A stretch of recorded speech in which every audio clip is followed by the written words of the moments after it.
Hi everybody. Tonight I invite you to drift with me into a realm of quiet mystery, a story wrapped in the gentle whispers of time. We will begin a long winding journey into a question that has echoed softly through the corridors of history. What has the Vatican been hiding for centuries? This will not be a tale of loud accusations or shrill conspiracies, but rather a soft unravelling of shadows, a serene voyage through cloistered halls, ancient manuscripts, and long-forgotten echoes. Over the course of many parts, we shall walk slowly through a hidden world guarded by silence and secrecy. The heart of the Vatican, majestic, timeless, will open itself to us, layer by delicate layer. We begin, as all stories should, with a whisper from the past. The year was 1478. Rome slumbered under a canopy of stars, its marble temples and cracked stone streets hushed in the deep breath of midnight. In the heart of the Vatican, beyond the gilded doors and cold colonnades, a solitary candle flickered in the hand of a man named Father Lorenzo di Cremona. His steps echoed softly against the stone floor as he walked deeper into the labyrinth beneath St. Peter's Basilica, a place few had ever entered, and fewer still had left unchanged. Lorenzo was not a man of power or influence. He was a quiet scholar, a keeper of records. But tonight, summoned by a hand-scrawled letter bearing the seal of the Holy See, he descended into the depths not to record, but to discover. The air grew colder as he walked. He could feel the chill dampness clinging to the ancient stones. The walls here were older than memory, carved when the empire still wore a pagan crown. His candle guttered against a sudden breath of wind. No draught, but a living whisper that seemed to rise from the earth itself. He reached a door. Plain oak, iron-bound, marked by no inscription, yet humming faintly under his palm. Lorenzo took a breath and opened it. The chamber within was small, circular, its domed ceiling painted with faded stars. At its centre stood a pedestal of black marble, atop which rested a single object, a codex bound in soft dark leather, its cover marked with a symbol unknown to him. The ink gleamed faintly in the candlelight, a circle entwined with a serpent devouring its own tail. He reached for it, hesitating only a moment. The leather felt warm, almost alive beneath his fingers. As he opened the first page, a silent gasp escaped his lips. The script was Latin, but older than any he had seen, inked in a hand so fine it seemed etched rather than written.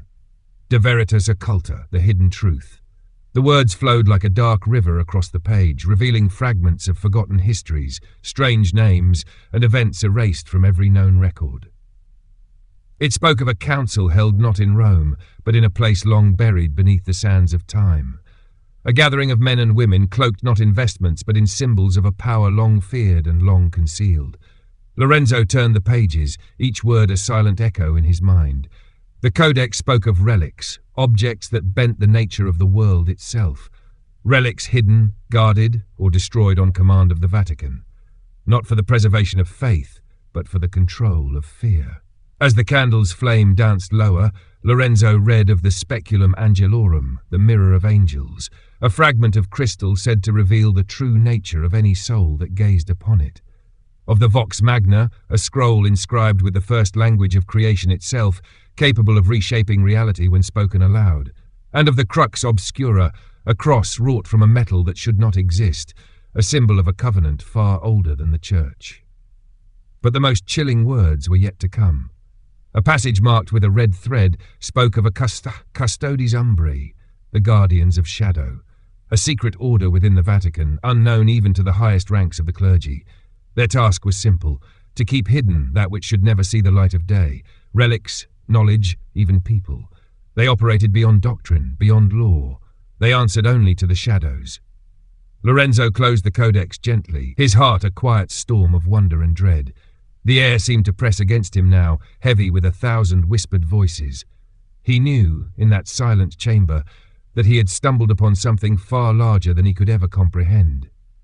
As he replaced the codex upon the pedestal, a voice spoke softly from the darkness. "You have read what was never meant for your eyes, Father Lorenzo." He turned, his candle flickering against the figure now standing within the doorway, a man clad in simple black robes, his face hidden beneath a hood. What is this?" Lorenzo whispered, his voice barely a thread of sound. The hooded man stepped forward. His hand rested lightly on the codex. "This," the stranger said with quiet certainty, is the Vatican's oldest secret, and now it is yours." Lorenzo's heart slowed, his mind a quiet whirl. The silence between them stretched, as soft and infinite as the shadows that embraced the chamber. Outside, Rome slept on.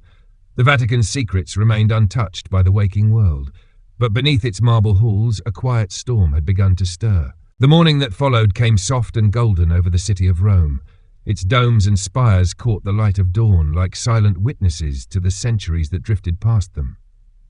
The Vatican, stoic and unmoved, watched over the city with its veiled majesty, harbouring within its walls a secret now shared by two souls alone. Father Lorenzo awoke before the bells began to chime. His chambers, modest and worn with the fingerprints of decades of quiet study, felt suddenly alien, as though the walls themselves had heard the whisper of the codex and now regarded him with cautious eyes. He sat upon the edge of his narrow bed, his hands folded, his thoughts a quiet procession of shadows. The figure from the previous night lingered in his memory like a half-remembered dream, the soft fall of his voice, the words that settled upon Lorenzo's heart like the weight of an unseen stone. "Now, it is yours." And what did that mean exactly? Was he now a keeper of this forbidden knowledge, a silent guardian of truths that defied the very marrow of the Church's teachings? Or was he merely a man who had seen too much, a thread to be clipped quietly in the hush of some forgotten corridor? He dressed with methodical care, each movement deliberate, his hands steady despite the silent storm within. The cassock felt heavier today, as though lined with the invisible chains of knowledge he could neither reject nor confess. As he stepped into the quiet morning corridors of the Vatican, his eyes caught fleeting glances of the other priests. Men of quiet devotion, bound to rituals and rhythms that had remained unchanged for centuries. They moved past in polite nods, their faces serene, untouched by the dark tides that now stirred beneath their feet. Father Lorenzo found himself drawn toward the Bibliotheca Apostolica Vaticana, the great Vatican library, a place he had known as intimately as his own soul. Here, amidst walls lined with tomes and manuscripts beyond counting, he sought answers not in whispers but in ink. The library stood vast and silent, the morning light seeping in through tall windows like soft fingers of blessing. Lorenzo moved among the shelves, his eyes scanning the spines of ancient volumes, the names of saints and philosophers, histories of kingdoms risen and fallen, yet none bore the mark, the symbol of the serpent devouring its own tail that haunted his memory.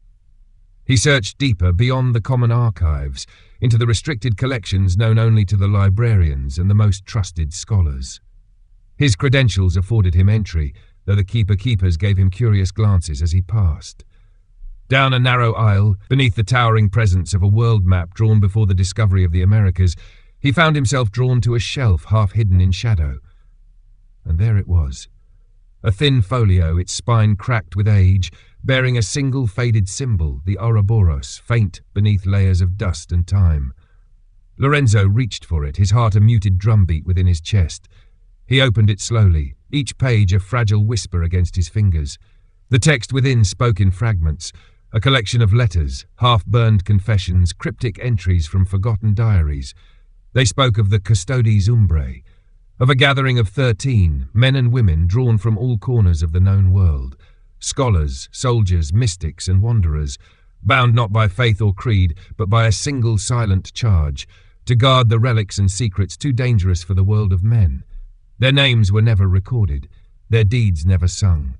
They moved in the dark, their presence marked only by a faint sigil left upon the hidden corners of Vatican records. Lorenzo traced the sigil with a reverent finger.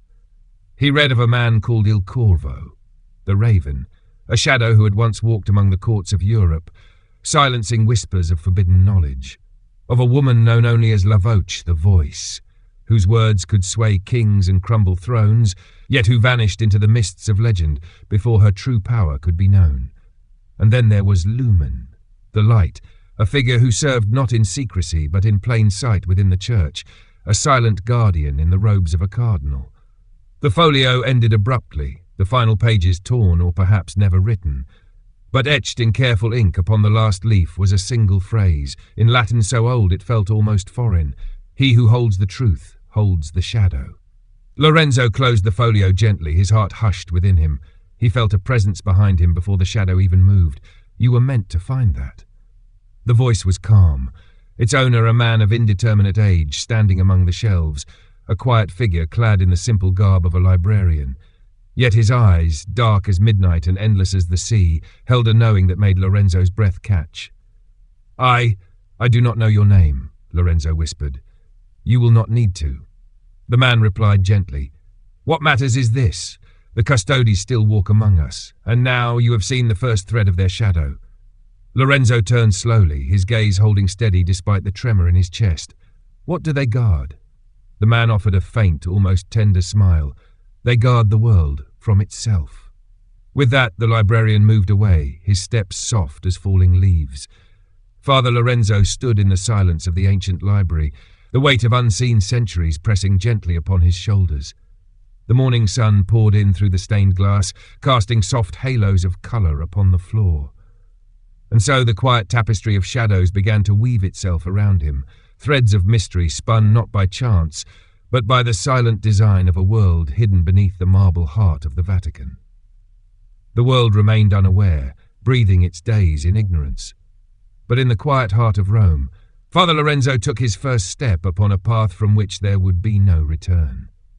Days drifted past in a hush, each sunrise spilling its golden light upon the solemn face of the Vatican, unchanged and unmoved by the quiet storm that had begun to gather beneath its walls. Father Lorenzo walked its marble corridors with the same calm step, bowed his head in prayer alongside his brethren, and fulfilled his duties as though nothing had shifted within him.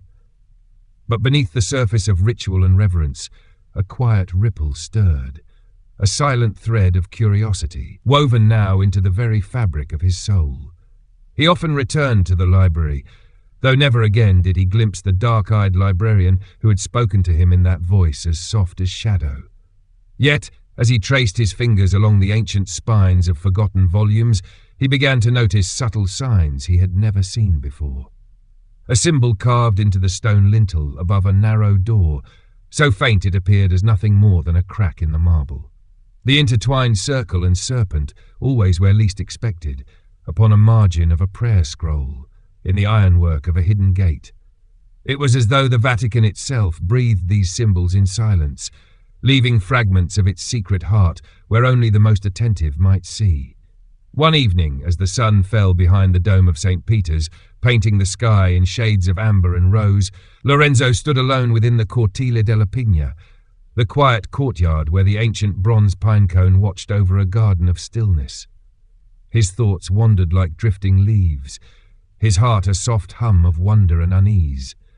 The air stirred gently, cool and fragrant with the scent of cypress and old stone, and there, seated upon a worn marble bench beneath the shadow of the pinecone, was a woman. She sat with the calm repose of one accustomed to waiting. Her robe was simple, the dark folds blending into the evening's embrace. Her hair, silver as moonlight, framed a face both serene and ageless, neither young nor old, but suspended between time's passing moments. Lorenzo approached with cautious steps, his voice a low murmur. I had thought I was alone. The woman lifted her gaze, eyes of soft grey holding the quiet depth of storm clouds over a distant sea. In the Vatican, no one is ever truly alone, Father Lorenzo. The gentle certainty of her words stirred something deep within him, a recognition that went beyond memory. You know my name. She inclined her head slightly. Names are but a single thread in the tapestry. It is the pattern we watch, not the strands.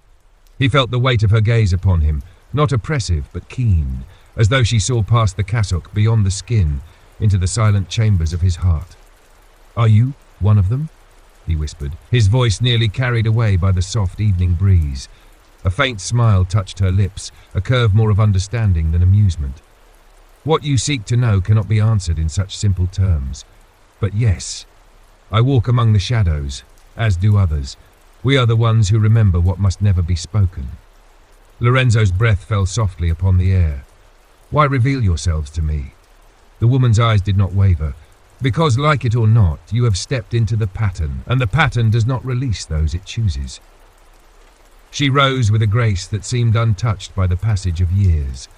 From beneath her robe she drew a small object, a thin strip of parchment, aged yet unmarked by time's decay. She placed it gently into his hand. "Tonight, at the hour of deepest silence, you will come to the chapel of Nicholas V. Bring this with you." Before he could speak again, she stepped past him, her form blending with the soft shadows of the courtyard. The evening swallowed her in silence. Lorenzo stood beneath the darkening sky, the weight of the parchment like a quiet ember in his hand. Slowly he unfolded it. There, drawn with a single perfect stroke of ink, was the symbol he had come to know, the serpent encircling the world. But within its coil rested another mark, a tiny cross set within a circle, simple yet profound. Beneath it, 4 words written in the oldest Latin, Lux in tenebris lucet. The light shines in the darkness.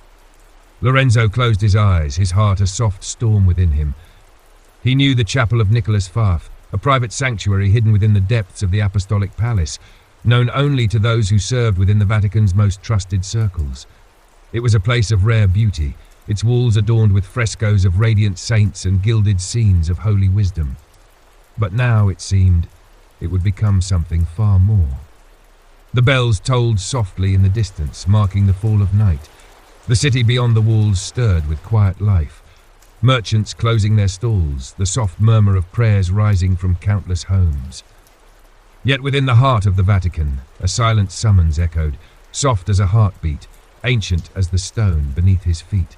Father Lorenzo turned toward the quiet halls, the parchment resting against his palm, like a whisper of destiny. He did not yet know what awaited him within the chapel of Nicholas Futh, whether revelation or ruin, light or shadow. But as the shadows deepened around him, he felt, for the first time in his life, a quiet certainty that he would never again be the same.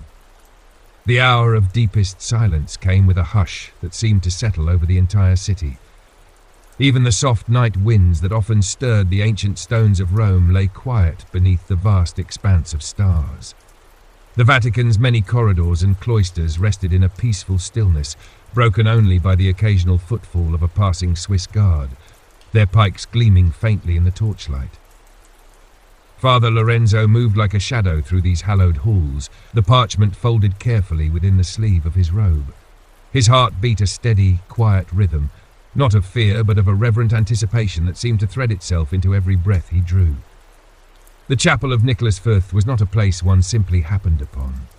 Hidden within the apostolic palace, it was a chamber of modest size yet unparalleled beauty, its frescoes painted by the master hand of Fra Angelico. Images of saints, scholars, and ancient kings adorned its walls, bathed in the soft glow of golden halos. Few were ever granted entrance, fewer still at such an hour. Lorenzo found the entrance concealed behind a narrow passage, a door wrought of dark wood carved with delicate filigree of vines and leaves, an unassuming gateway to a chamber whispered of in only the quietest tones among the learned men of the church. He hesitated but a moment, pressing his hand gently against the door.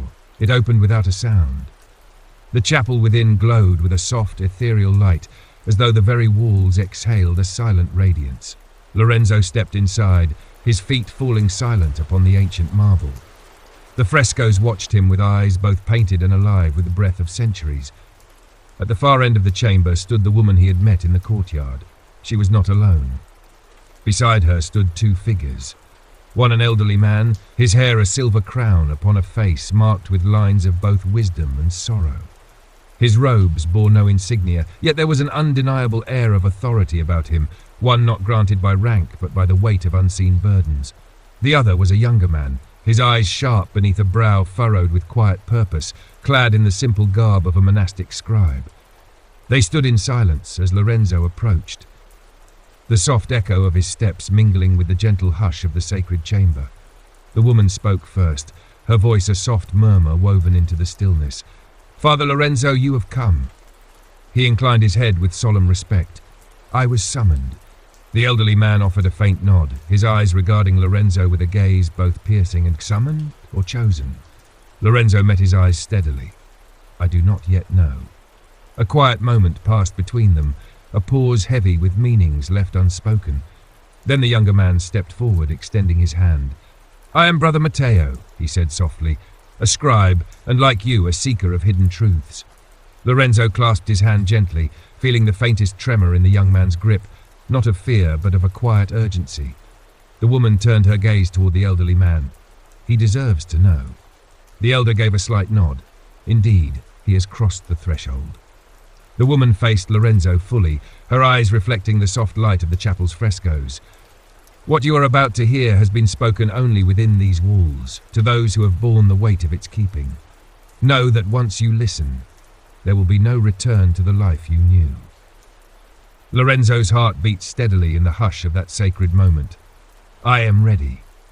The elderly man's voice, though soft, filled the chamber like a solemn hymn. The Vatican has, for centuries, stood as the guardian not merely of faith, but of knowledge so profound, so dangerous, that it would shatter the very foundation of the world should it ever come to light. Brother Matteo opened a small chest resting at the elder's feet. From within, he drew a slender scroll bound with a black ribbon. This, the elder continued, is but one fragment of the greater truth. A single page from the Scriptum Obscura, the hidden writings, a compendium of ancient wisdom, forbidden knowledge, and lost relics compiled by the first Custodes Umbrae, long before the Vatican, as we know it, rose to power. Lorenzo felt his breath catch softly in his throat. The parchment seemed to hum with a quiet energy, its presence in the room casting a ripple upon the still air. Brother Matteo unrolled it with careful hands. The script within was delicate, inked in a language Lorenzo could not recognize, characters flowing like water, shifting subtly beneath the gaze as though they lived upon the page. The language of the first light, the elder whispered. The tongue spoken before Babel. A language believed to have been taught by the angels themselves, a language that can alter the fabric of reality when spoken by those who understand its power. The words hung in the air, soft and terrible in their quiet gravity. Lorenzo reached out slowly, his fingers hovering just above the ancient script. He felt a warmth, gentle, almost soothing, like the soft brush of a hand upon his own. It is said, the woman continued softly, that those who hear the true name of a thing in this language hold dominion over it. To speak the true name of fire is to command its flame. To speak the true name of life is to grant or take it.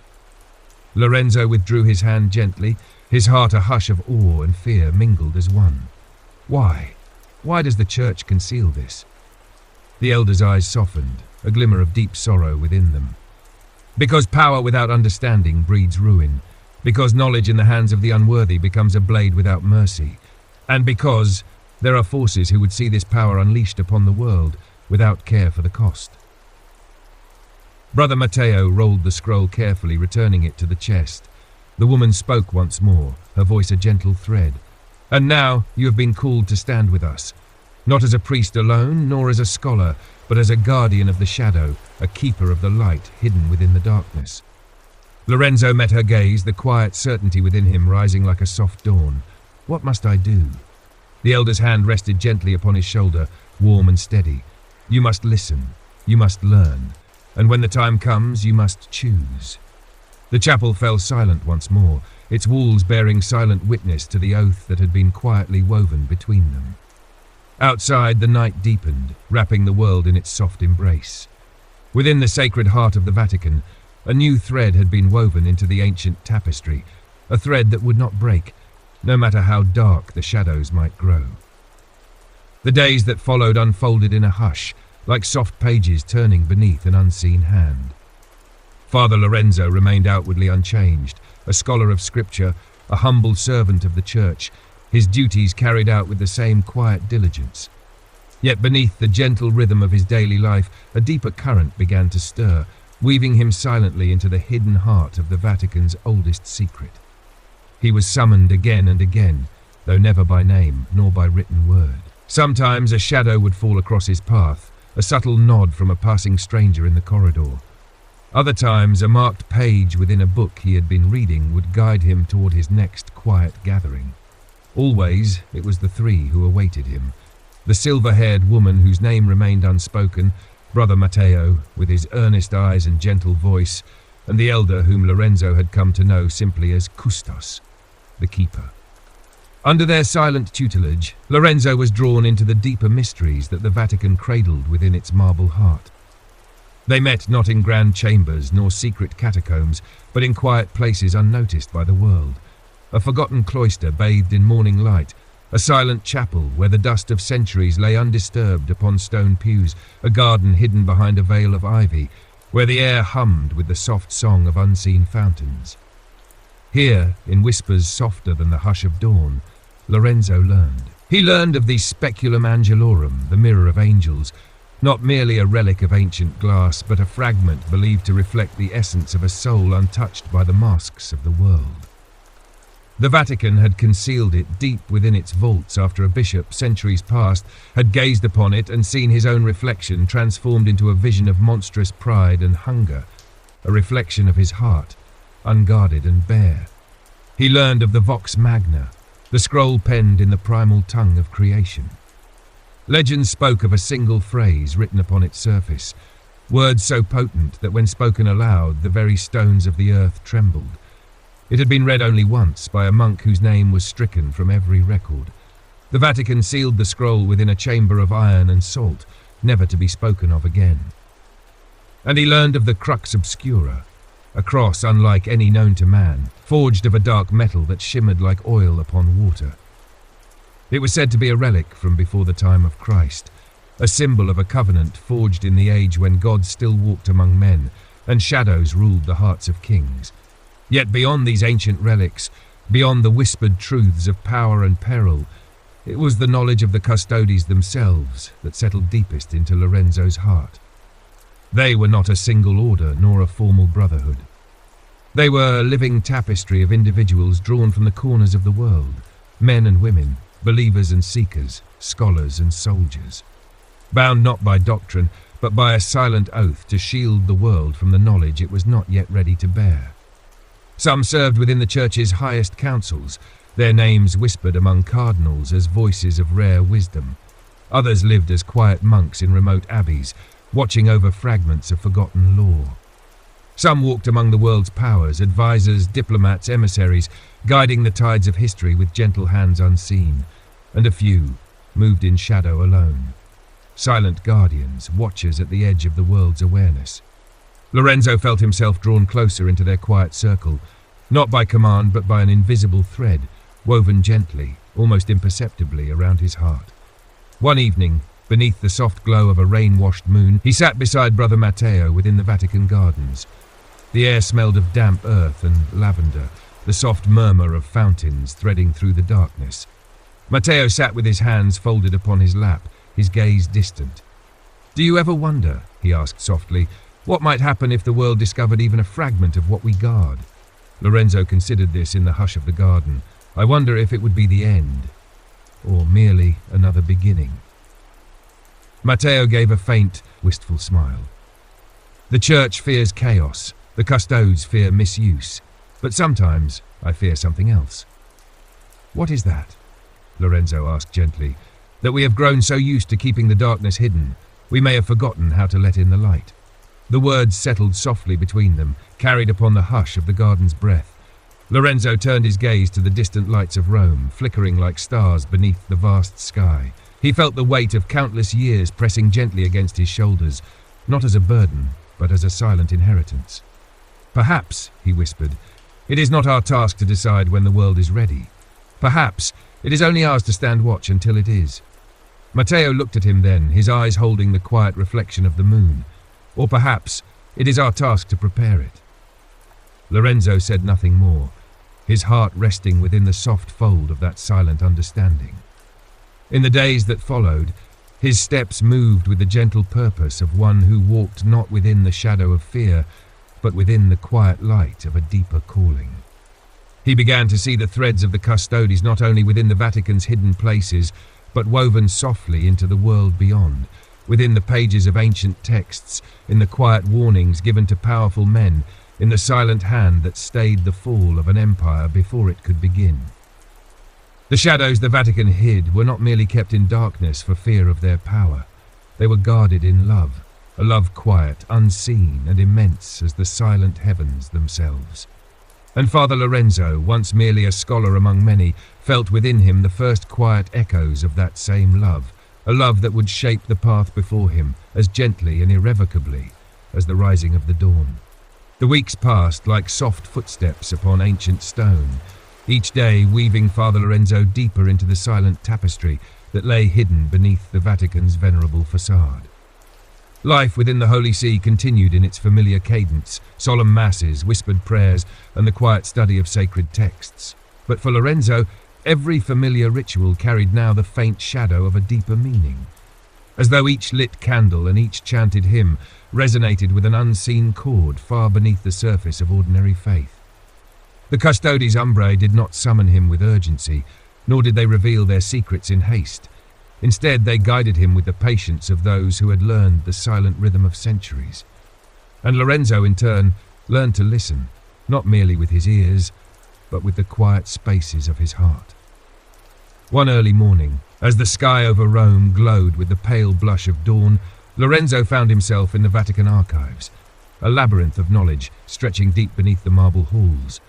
The vast chamber lay silent, its walls lined with countless scrolls, tomes, and parchments sealed with the dust of ages. He walked between towering shelves, guided by a soft, almost imperceptible hum that seemed to rise from the stone beneath his feet.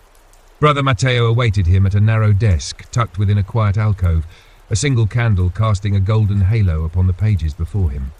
Matteo greeted him with a nod, his voice a soft murmur.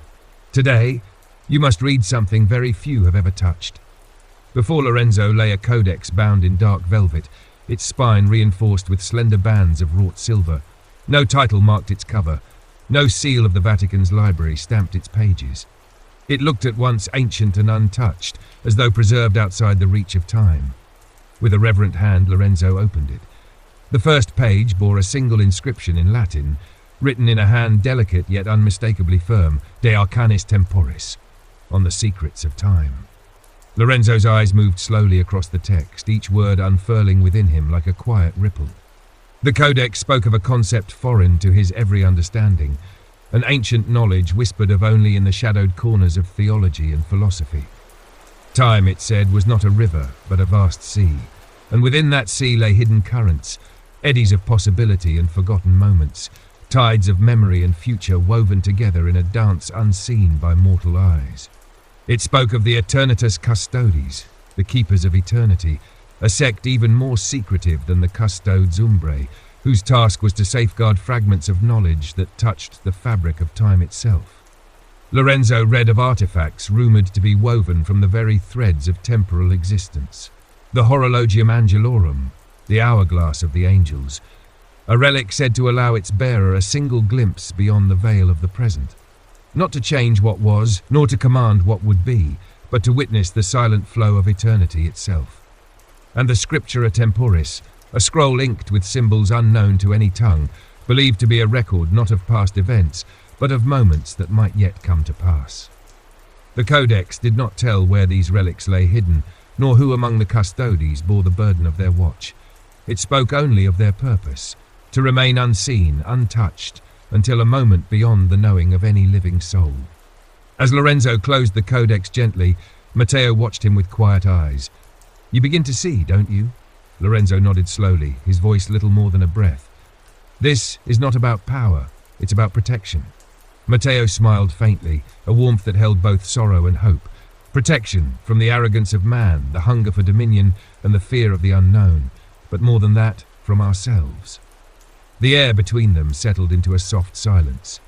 Later that night, as Lorenzo walked alone through the Vatican gardens, his thoughts returned to the silent watchers who had kept this secret across the ages. He imagined those who had come before him, men and women who had stood upon the threshold of knowledge so profound it could fracture the world, yet had chosen silence over dominion. It struck him then with a quiet force. These keepers of shadow did not guard relics for the sake of the church alone, nor for the safety of kings or empires. They guarded them for all mankind. He paused beneath the soft whisper of an olive tree, the moon casting gentle silver upon the leaves. The city stretched before him, its lights flickering like soft embers upon the horizon. The burden of such knowledge, he realized, was not merely a duty. It was a gift, a quiet, sacred trust between the guardians of shadow and the sleeping world they protected. And in that moment, a quiet peace settled upon him. He no longer wondered why he had been chosen. The path was no longer a mystery to be solved, but a journey to be embraced. For within the shadowed heart of the Vatican, Father Lorenzo had found not the weight of fear, but the quiet strength of those who watched over the dawn before it broke. The summer rain fell soft upon the rooftops of Rome, a gentle hush that wrapped the eternal city in its silver embrace. Within the ancient walls of the Vatican, the downpour whispered against the stained glass and marble, its soft cadence weaving seamlessly with the murmurs of prayers and the rustle of monks' robes. Father Lorenzo stood before the grand bronze doors of the Sala Regia, the royal hall, a chamber reserved for the most solemn audiences with the Pope himself. Yet tonight it stood silent and empty, its gilded panels reflecting only the muted flicker of candlelight. The custodes had summoned him here without words. A folded slip of parchment placed upon his prayer book bore only the familiar symbol of the serpent devouring its tail. He waited, his hands folded in quiet anticipation, his heart steady with a calm he had come to know well in the presence of the unseen. The doors opened without a sound. The woman with silver hair appeared, her steps silent upon the marble floor. She beckoned him gently, her hand a soft movement in the golden light. Without a word, Lorenzo followed her through the vast hall, their footsteps the only sound beneath the soaring frescoes of ancient battles and celestial visions. They stopped before a narrow door concealed behind a tapestry depicting the Battle of Lepanto, a vivid scene of ships and saints, swords raised beneath a sky stormed with angels. The woman lifted the edge of the tapestry with quiet reverence, revealing a slender iron key resting in a small alcove within the stone. She pressed the key into Lorenzo's hand. "Tonight," she whispered, "you will walk alone." Lorenzo met her gaze, the silent understanding between them woven of countless unseen threads. No explanation was needed. He felt it within the stillness of the hall, the quiet gravity of a step that could never be retraced. With a soft breath, he turned the key in the lock. The door opened to a narrow stairwell spiraling downward into the depths of the Vatican, a place untouched by the echo of bells or the hum of whispered prayers. The woman stepped back, her silver eyes holding his one last time. "When you reach the chamber, listen and remember." Lorenzo nodded, his heart a quiet hush within him. He stepped into the darkness, the door closing softly behind him. The descent was steep and silent, the stone steps worn smooth by footsteps long vanished into history. A faint glow shimmered along the walls, not from torches nor lamps, but a soft luminescence that seemed to rise from the stone itself. It cast no shadow, holding the air in a gentle embrace of light without source. Lorenzo moved deeper into the earth, each step a silent rhythm in the hush of the ancient stairwell. The air grew cooler, scented faintly of old parchment, cedarwood, and the faintest trace of myrrh. At last the stairs opened into a circular chamber, a space unlike any Lorenzo had ever seen within the Vatican. The walls were smooth, formed not of hewn stone but of a dark, glass-like substance that shimmered faintly with flowing symbols. The floor bore a single intricate design, concentric circles entwined with lines of ancient script, their curves flowing like gentle waves across the polished surface.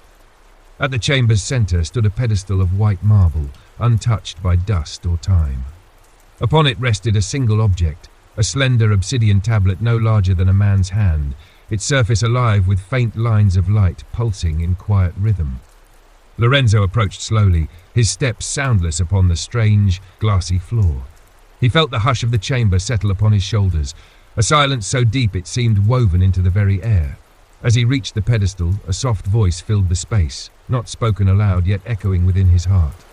"You have come, seeker of shadows." Lorenzo stood still, his hands clasped gently before him. "Who speaks?" he whispered, though no lips had moved.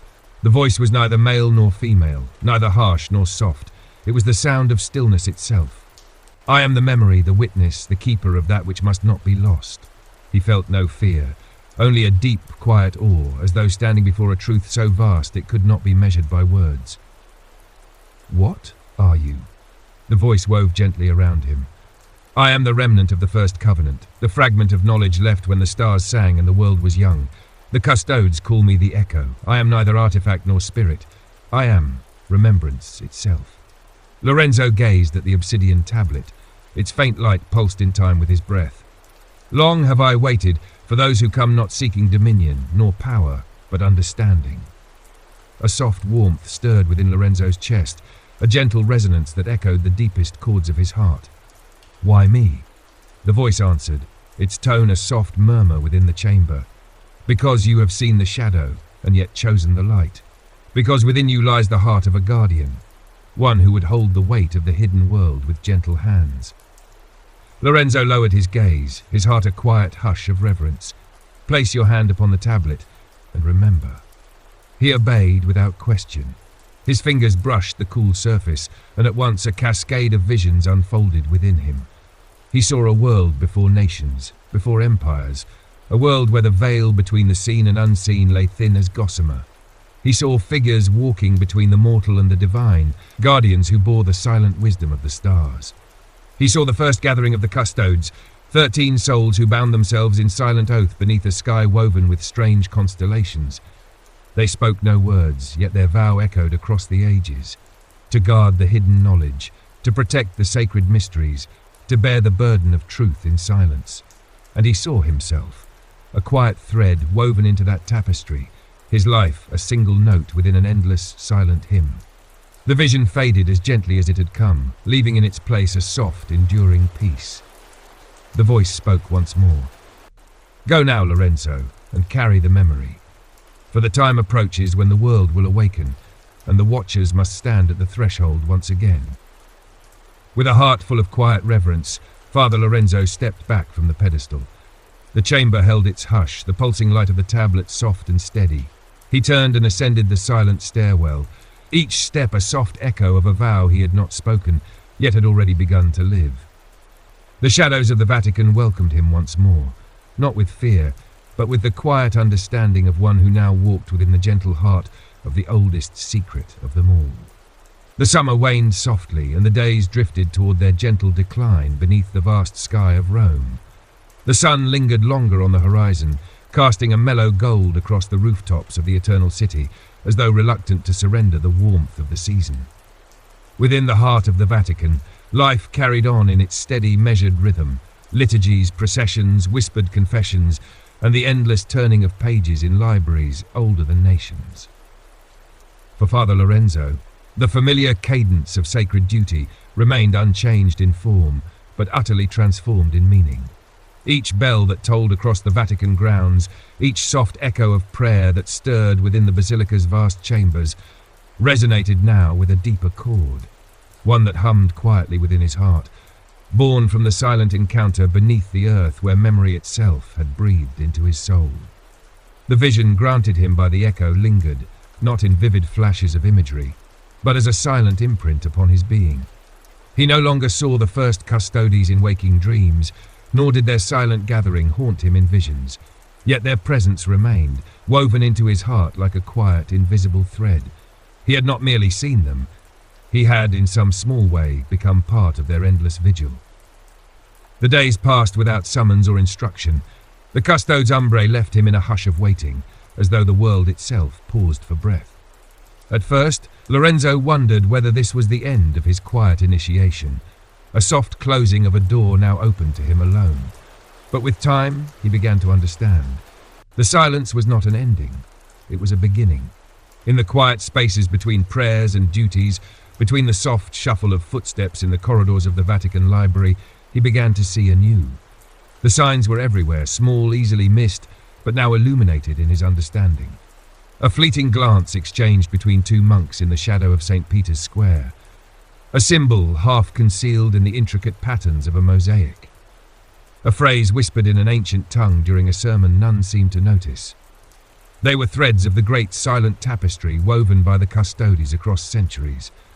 And Lorenzo, once blind to them, now saw them with clarity so gentle it felt like the soft unfolding of dawn within him.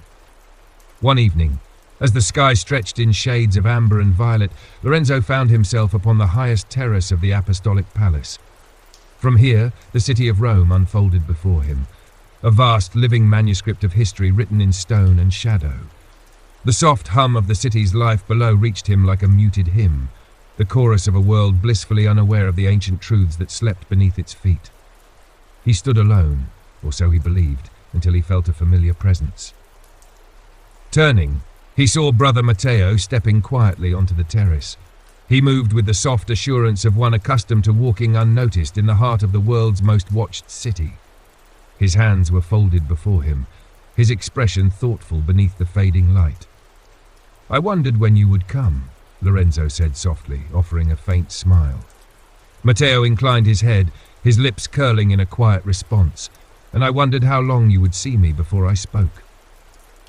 They stood together in easy silence for a long while, watching the soft descent of the sun behind the 7 hills of Rome. The moment stretched, gentle and undemanding, a shared quiet that required no words. At last, Matteo's voice stirred the hush, barely more than a whisper. "The echo, you've seen it." Lorenzo's gaze remained upon the horizon. "I have, or perhaps it saw me." Matteo's eyes softened, a depth of understanding flickering within their quiet gleam. "I was 16 when I saw it, a novice, too bold for my own good. They sent me alone, just as they sent you. I thought I was ready. I thought I would find answers that would set me apart." Lorenzo turned his gaze to him, his voice low. "And did you?" Matteo smiled, a soft, wistful curve of his lips. "No, I found peace, and more questions than I knew how to ask." A soft wind stirred the folds of their robes, carrying with it the distant scent of evening jasmine from the Vatican gardens below. The city's lights flickered gently, soft as the first stars winking into the indigo sky. Matteo's eyes traced the horizon. "The world will never know what we guard. They will offer prayers, build cathedrals, seek the divine in rituals, and never know how close they walk to the edge of truths they cannot bear." Lorenzo's voice came as a soft murmur. "And we remain the unseen bridge between them and the abyss." Matteo's gaze met his, steady and sure. "Yes, but more than that, we are the quiet keepers of hope. For every darkness we guard against, there is a dawn we protect. We stand not only against ruin, but for the light the world is yet to see." The words settled upon Lorenzo's heart like the soft fall of a leaf upon still water, gentle, unassuming, yet carrying the ripples of a profound truth. They fell silent once more as the bells of St. Peter's began to toll, their solemn chime rolling across the city like a slow heartbeat. Before parting, Matteo placed a hand upon Lorenzo's shoulder, a gesture both fraternal and deeply personal. "Soon you will be called again, and this time it will not be to witness, but to choose." Lorenzo met his gaze, the quiet conviction of his heart speaking without words. "I will be ready." That night, as he walked the hallowed corridors of the Vatican alone, Lorenzo felt a presence within him, gentle, unseen, yet as real as the marble beneath his feet. The memory of the ancient chamber pulsed softly in his heart, not as a vision to be feared, but as a silent companion to be embraced. And somewhere beyond the grand facades and whispered prayers, the world continued to turn in quiet ignorance of the ancient guardians who walked its shadows. But Lorenzo knew. And in the deep places of his heart, he understood at last what it meant to carry the weight of unseen knowledge, not for power, nor for fear, but for love. A love vast and silent as the night sky over the eternal city, a love that would guide him when the hour of his choice arrived. In the silent hush of a fading Roman twilight, as the last embers of the sun melted into the cobbled streets of the eternal city, a single figure wandered beneath the shadowed colonnades of St. Peter's Basilica. Father Benedetto, a man whose name was little known beyond the ancient walls of the Vatican, walked with the slow, deliberate gait of one who bore secrets too heavy for the lips of ordinary men. His robes whispered against the marble floor, a soft murmur that seemed to blend with the solemn hush of the air. This night, the 9th of a silent series of wanderings, carried an uneasy stillness. Though the city hummed beyond the leonine walls, within the labyrinth of Vatican passageways, a peculiar quietude reigned. It was here, among hidden stairwells and forgotten archives, that Benedetto followed the fading traces of a secret so ancient, so entwined with the foundations of the church itself, that to speak of it could unravel the faith of millions. He descended the spiral staircase that coiled like a serpent beneath the apostolic palace. The stone steps, worn by centuries of clandestine footsteps, led him to a chamber few knew existed. A crypt not of the dead, but of forbidden knowledge. The Chamber of the Veil, it was called in whispered Latin. Its doorway was marked by no inscription, its threshold guarded by locks that responded only to the silent gestures taught in secluded conclaves. With a careful hand, Benedetto traced the unseen symbols into the air, his fingers moving in a practiced dance. The door responded, not with a clang or creak, but with the soft exhalation of a breath long held. Beyond lay darkness, but not empty darkness. Shelves lined the walls, laden with scrolls bound in the skin of strange beasts, codices inked in languages dead before the birth of Christ, and artifacts whose origins whispered of worlds beyond memory. He moved with reverent caution, pausing before a tome whose cover shimmered faintly, as though resisting the lantern's glow.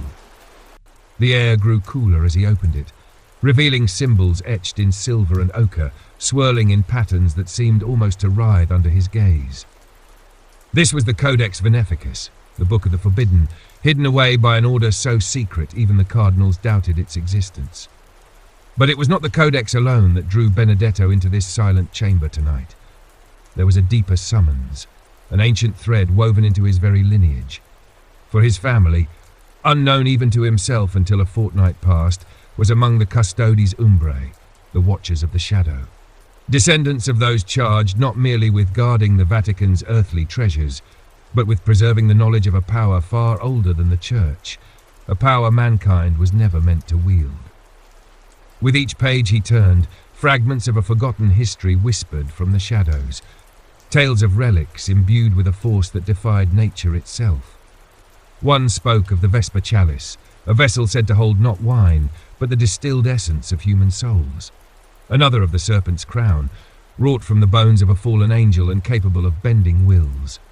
And yet, it was a third that gripped Benedetto's heart, a passage half erased by the hand of time, hinting at a relic so perilous it had never been named.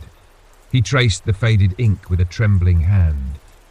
The text spoke of an object entombed within the walls of the Vatican itself, behind the facade of a fresco in the Apostolic Palace, a relic sealed within the stone since the days of Pope Sylvester VI. The same Sylvester whispered by scholars to have dabbled in forbidden arts, a man who reputedly communed with beings from realms unnamed in Scripture. Benedetto's heart quickened. He closed the codex with a soft thud and replaced it upon the shelf, its presence now a silent weight upon his mind. The fresco, he knew the one. The Madonna of the Veil, an innocuous painting admired by pilgrims, studied by art historians, but hiding beneath its brushstrokes a secret none could have imagined. He ascended the steps once more, the weight of knowledge pressing heavier with each measured stride. The corridors above lay empty, save for the soft echo of his footsteps. He moved past the frescoes and gilded halls until he stood before the painting, a serene Madonna gazing down upon the Christ child, veiled in flowing robes of impossible softness. To any other eye, it was a masterwork of Renaissance devotion. But Benedetto now saw beneath the pigments, beyond the delicate artistry, into the trembling heart of the truth. As his hand hovered near the edge of the fresco, a soft sound reached his ears, a whisper not from within, but without. A voice, ancient and thin as the sigh of dying embers, called his name. Benedetto. He froze, the air thick with a cold that crept beneath his skin. Turning slowly, he met the gaze of a figure draped in robes darker than a moonless night. The man, or was it a man, stood silent, eyes gleaming like obsidian beneath the hood of an ancient order. No words passed between them, yet an understanding settled upon Benedetto's heart. He had been seen. The watchers were watching still.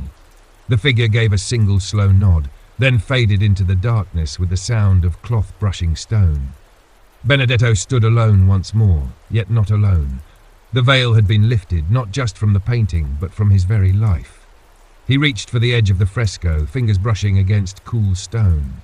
There was a faint resistance, an unseen force holding fast to the centuries-old secret. And with a soft exhale, as though the walls themselves surrendered, the painting shifted beneath his touch. Behind it, the faint outline of a doorway emerged, crafted with precision no artist's hand could mimic.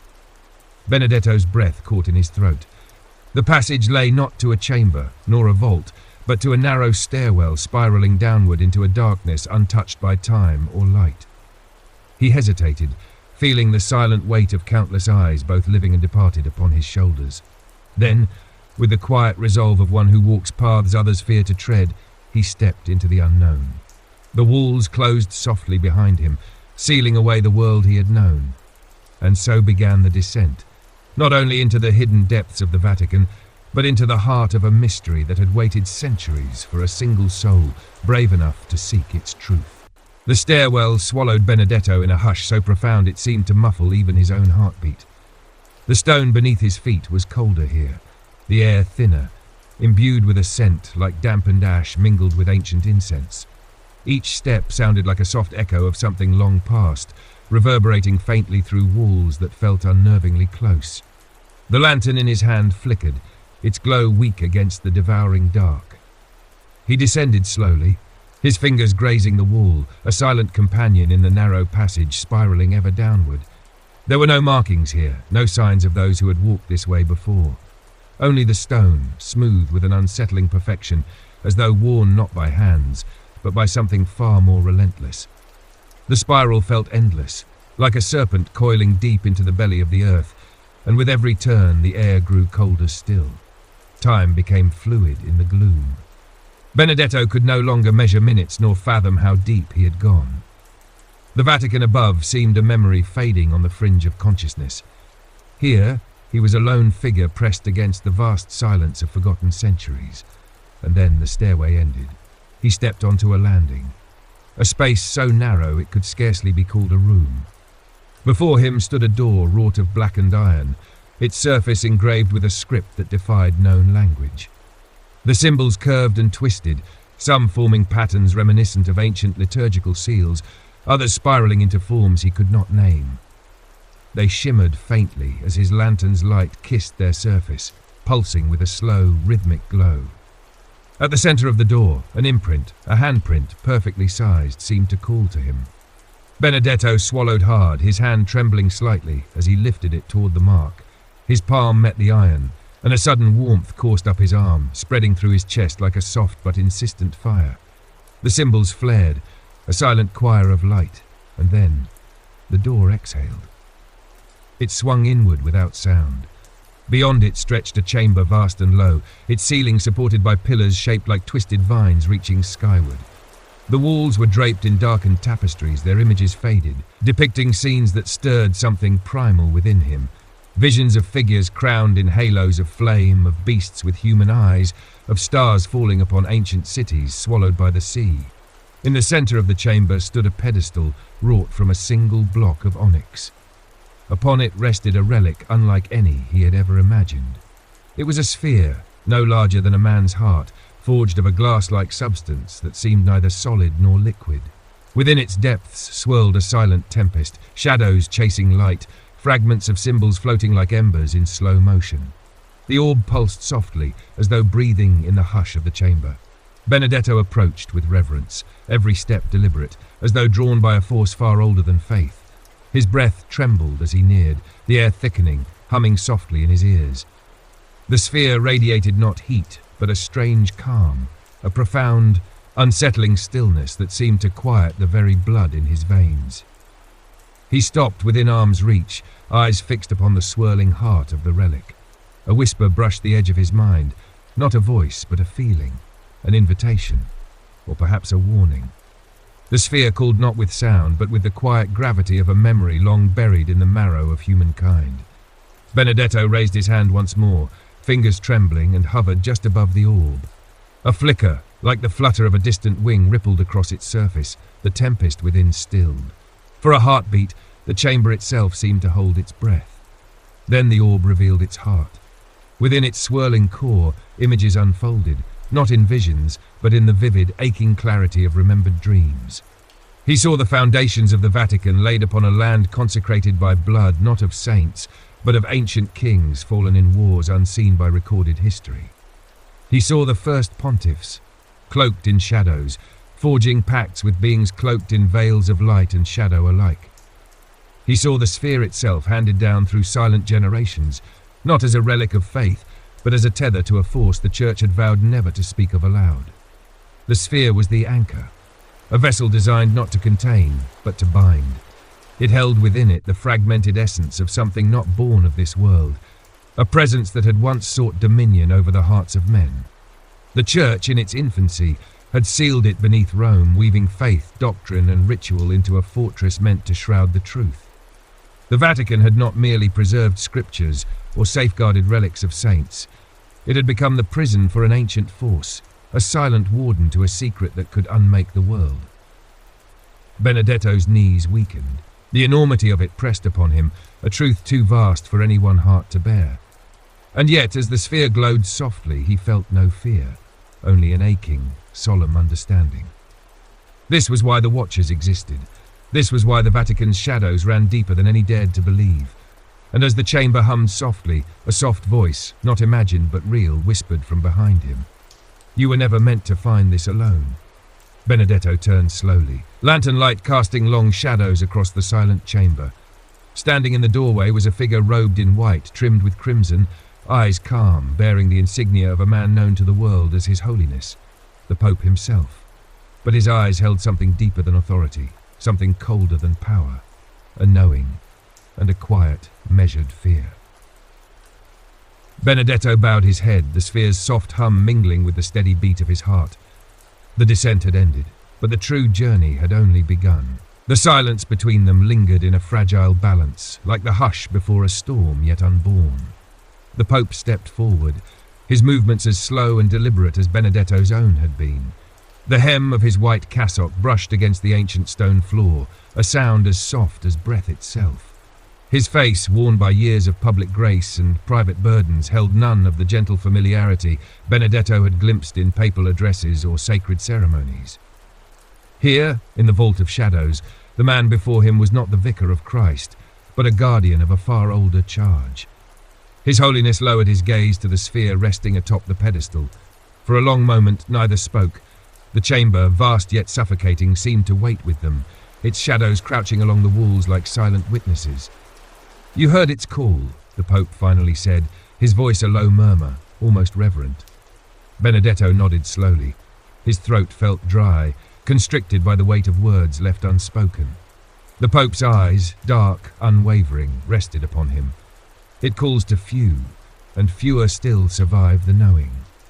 His hand, adorned with the fisherman's ring, lifted gently as though reaching toward the sphere, but he did not touch it. We are the last in a line not written in the annals of Rome, nor sung in the hymns of the faithful. We are the keepers of the anchor, and you, Benedetto, have been called into our silent order. A chill, slow and creeping, unfurled within Benedetto's chest. He met the Pope's gaze, searching for some sign of jest, some faint smile to belie the gravity of these words. But there was none. "How long?" Benedetto's voice faltered, hushed by awe and fear alike. "How long has this been known?" The Pope exhaled softly. "Since before the first stone of St. Peter's was laid, since the shadows of the old world whispered to men who dared not speak their names aloud. The Church, as the world knows it, was built upon the ashes of forgotten empires. Empires that fell not by sword nor plague, but by the creeping reach of the thing bound within this sphere." He paused, eyes distant, as if watching phantoms in the dim air. They called it many names. The Veiled One, the Seraphim Fallen, the Hollow King. But its essence transcends all names. What matters is this: humanity was never meant to wield its power, nor suffer its gaze, and yet we did. Benedetto felt the faintest shiver pass through him. The idea, the horrifying realization, that his church, his faith, was built not merely on the teachings of Christ, but upon a duty far darker, it tore at the edges of everything he believed. "Why tell me?" His voice was scarcely a whisper. The Pope stepped closer, his presence strangely comforting amid the oppressive stillness. "Because you descended, because you opened the door, because it saw you and did not consume you." The sphere pulsed softly, as though acknowledging the truth in the Pope's words. Benedetto swallowed hard, forcing his breath steady. "And if I refuse?" The Pope's expression softened, no hint of threat, no shadow of coercion, only a quiet sorrow. "Then you return to your chambers, you forget this path, and in time it will claim you." His gaze darkened. For once seen, it cannot be unseen. Once heard, it cannot be silenced. The meaning behind those words pressed upon Benedetto like unseen hands. This was not a command nor an invitation. It was an irrevocable bond, a thread that once touched, wound itself tight around the heart. He closed his eyes, drawing a slow breath. The weight of centuries, of silent watchers and veiled truths, settled upon his shoulders with quiet finality. "I will walk this path," he whispered.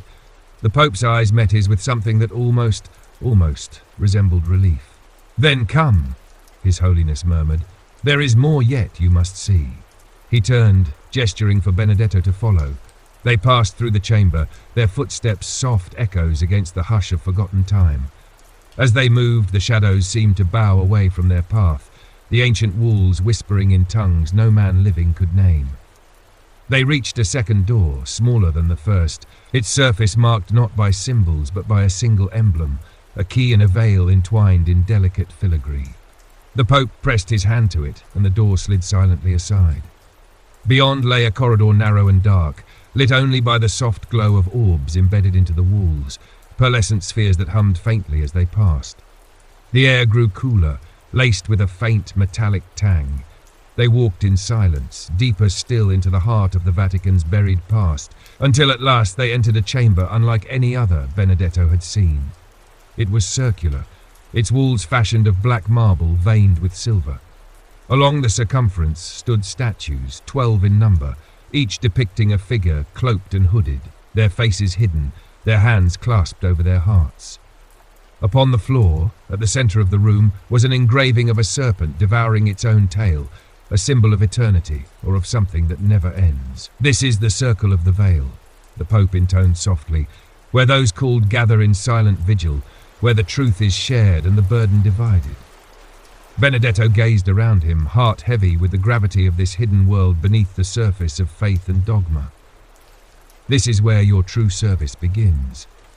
The words hung in the quiet air, a vow older than any oath he had ever sworn, and in that silent chamber beneath a Vatican no pilgrim would ever see, Benedetto felt the veil between the world he knew and the shadowed truth dissolve, leaving him to face a destiny shaped not by chance, but by the silent hand of history itself. The chamber breathed with a stillness that wrapped itself around Benedetto like a living thing. The Pope stood beside him in solemn silence, giving him no command, no further explanation. It seemed that here in this sanctum known only to the unseen custodians of the Vatican's deepest secrets, words had little power. Understanding hung in the air, unspoken but undeniable. Benedetto allowed his eyes to wander over the 12 statues that encircled the chamber. Each stood in identical posture, head bowed beneath shadowed hoods, hands clasped as though in silent prayer. Yet each bore subtle differences, as though shaped by the faint echo of a distinct soul. One statue's robe seemed to ripple with hidden patterns like shifting veils. Another bore upon its sleeves faint carvings resembling ancient script. Each figure seemed to watch, despite their sightless visages, as though bearing silent witness to his arrival.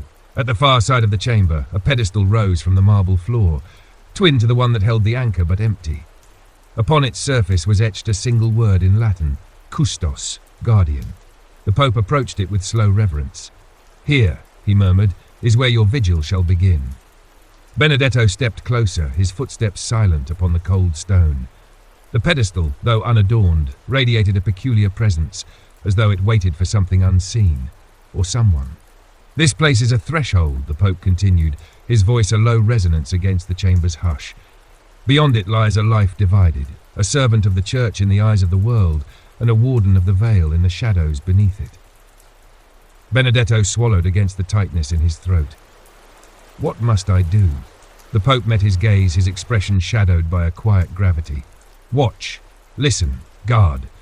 His hand rested lightly upon the pedestal's smooth surface. The world above remains as it always has, a realm of faith, of hope, of men seeking meaning. But beneath it, ancient tides stir, forces that would unravel the fragile veil of belief we have woven over centuries. He turned his gaze upon the silent statues, eyes lingering upon each in turn. These were once men and women who walked the path you now stand before, priests, scholars, even pontiffs, all bound by the silent oath. They watched, they guarded, and when the time came, they vanished from the world above, their names erased, their deeds unsung. A chill rippled along Benedetto's spine. "Vanished?" The Pope gave a slow nod. "The price of vigilance is anonymity.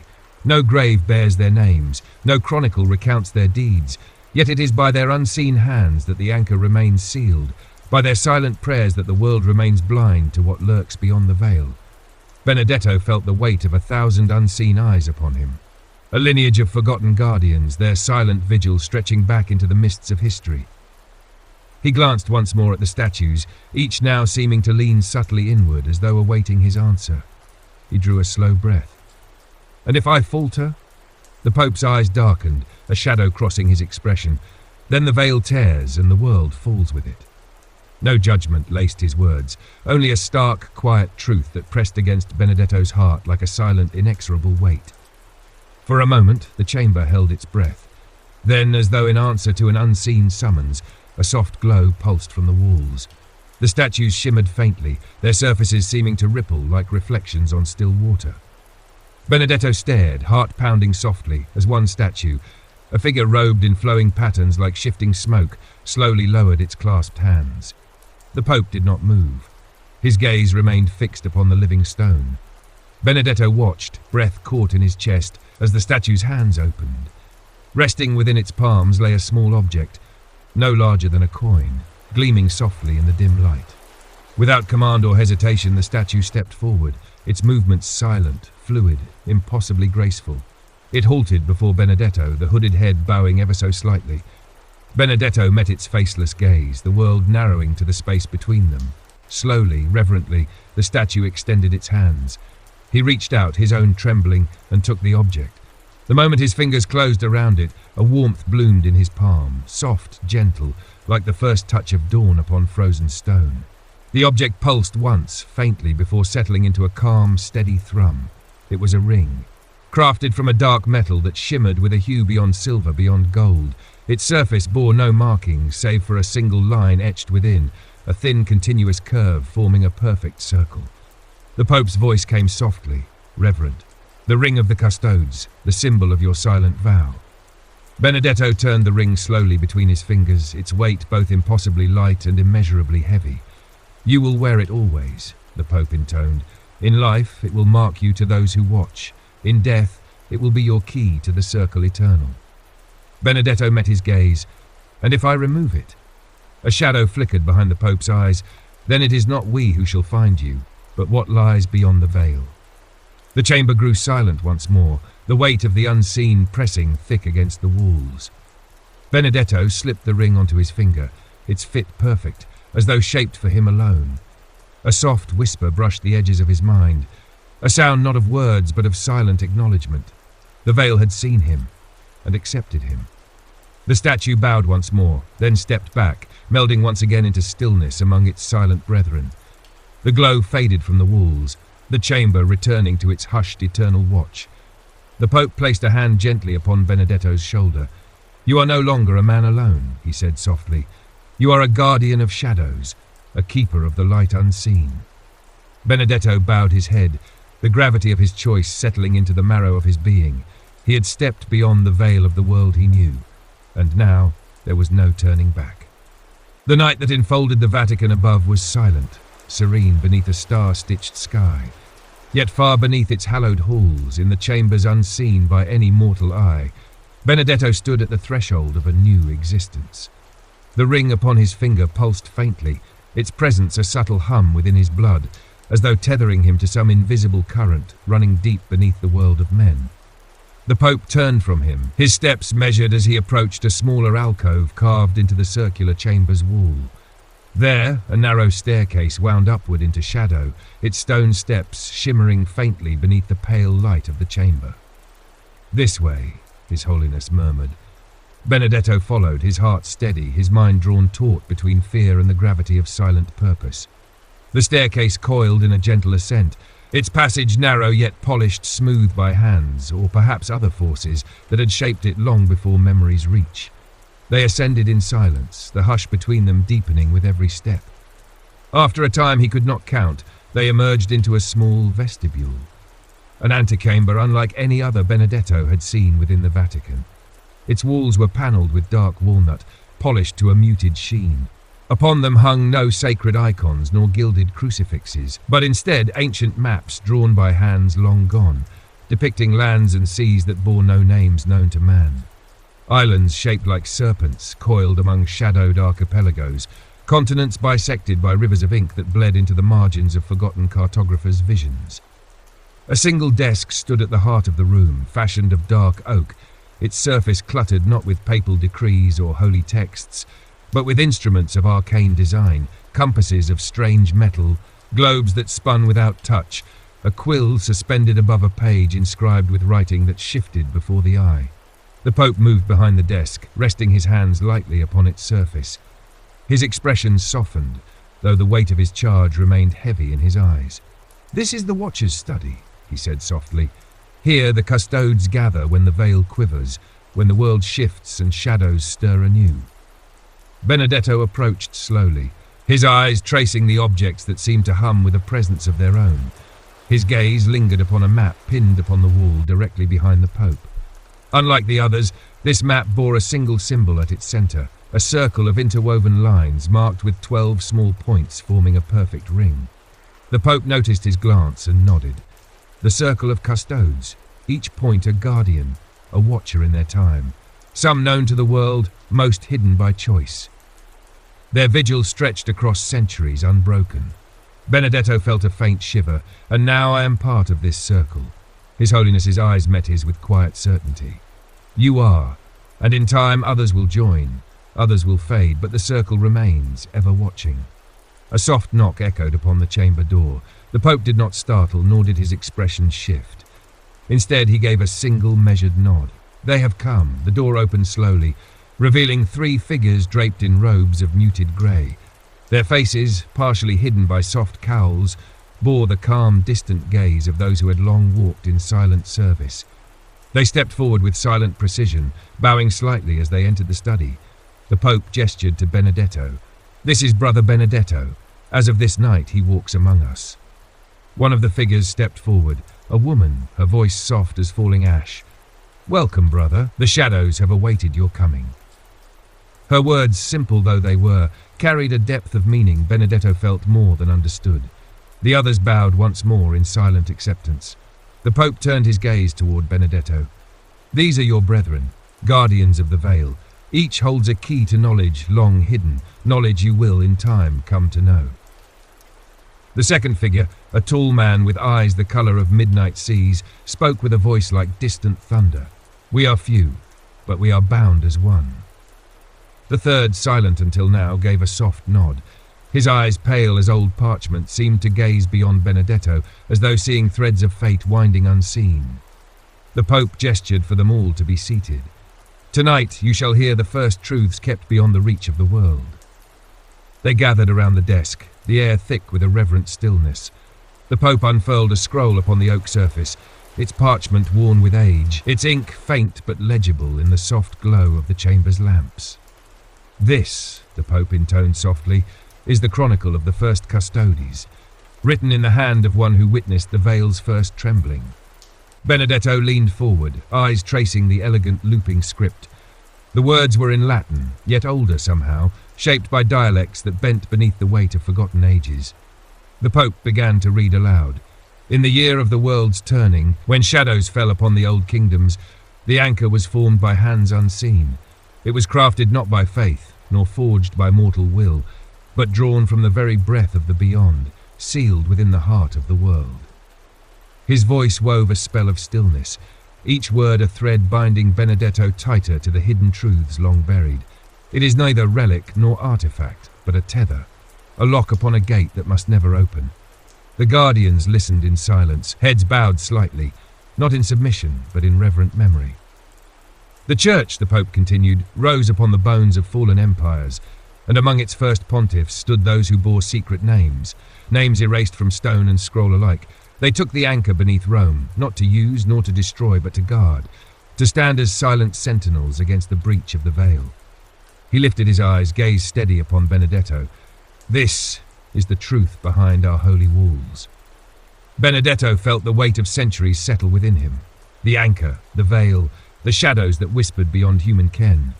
All were not myth, nor legend, but the heartbeat of a hidden world woven beneath the tapestry of faith. And now, he was bound to it, his life entwined with a legacy few dared to know. In that quiet chamber, amid silent watchers and the hushed voice of history, Benedetto felt the unseen hand of destiny close around him with a grip both gentle and unyielding. The flickering lamplight cast long shadows upon the chamber's walls, their forms dancing slowly as though stirred by an unseen wind. The Pope's voice fell silent, leaving the weight of his words to settle upon those gathered around the ancient desk. Benedetto sat motionless, the Chronicle's faded script unfurling before him like a whispered echo of ages long past. The woman who had spoken earlier, a guardian whose name had yet to be revealed, gently reached forward, her slender fingers brushing the edge of the scroll, her eyes, calm and solemn, lifted to meet Benedetto's. "The Chronicle is not merely a record," she said softly. "It is a covenant, a bond passed from watcher to watcher, its words imbued with the weight of the first vow." Benedetto studied her face, so composed yet marked by an undertone of solemn gravity. It struck him then how deeply the burden of silent knowledge must shape those who bore it. He wondered if, in time, his own reflection would bear such quiet shadows. The Pope gave a slow nod.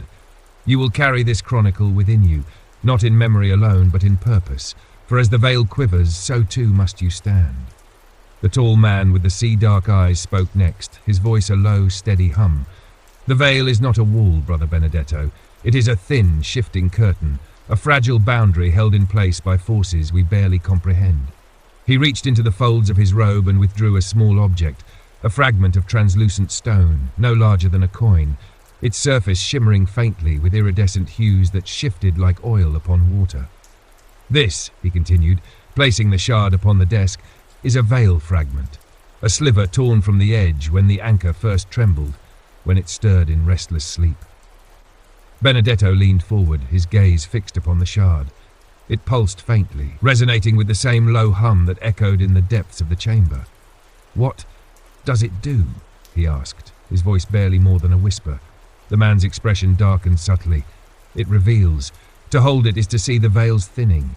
Where it falters, where it frays, you will know." The woman added softly, "And you will guard against its breach."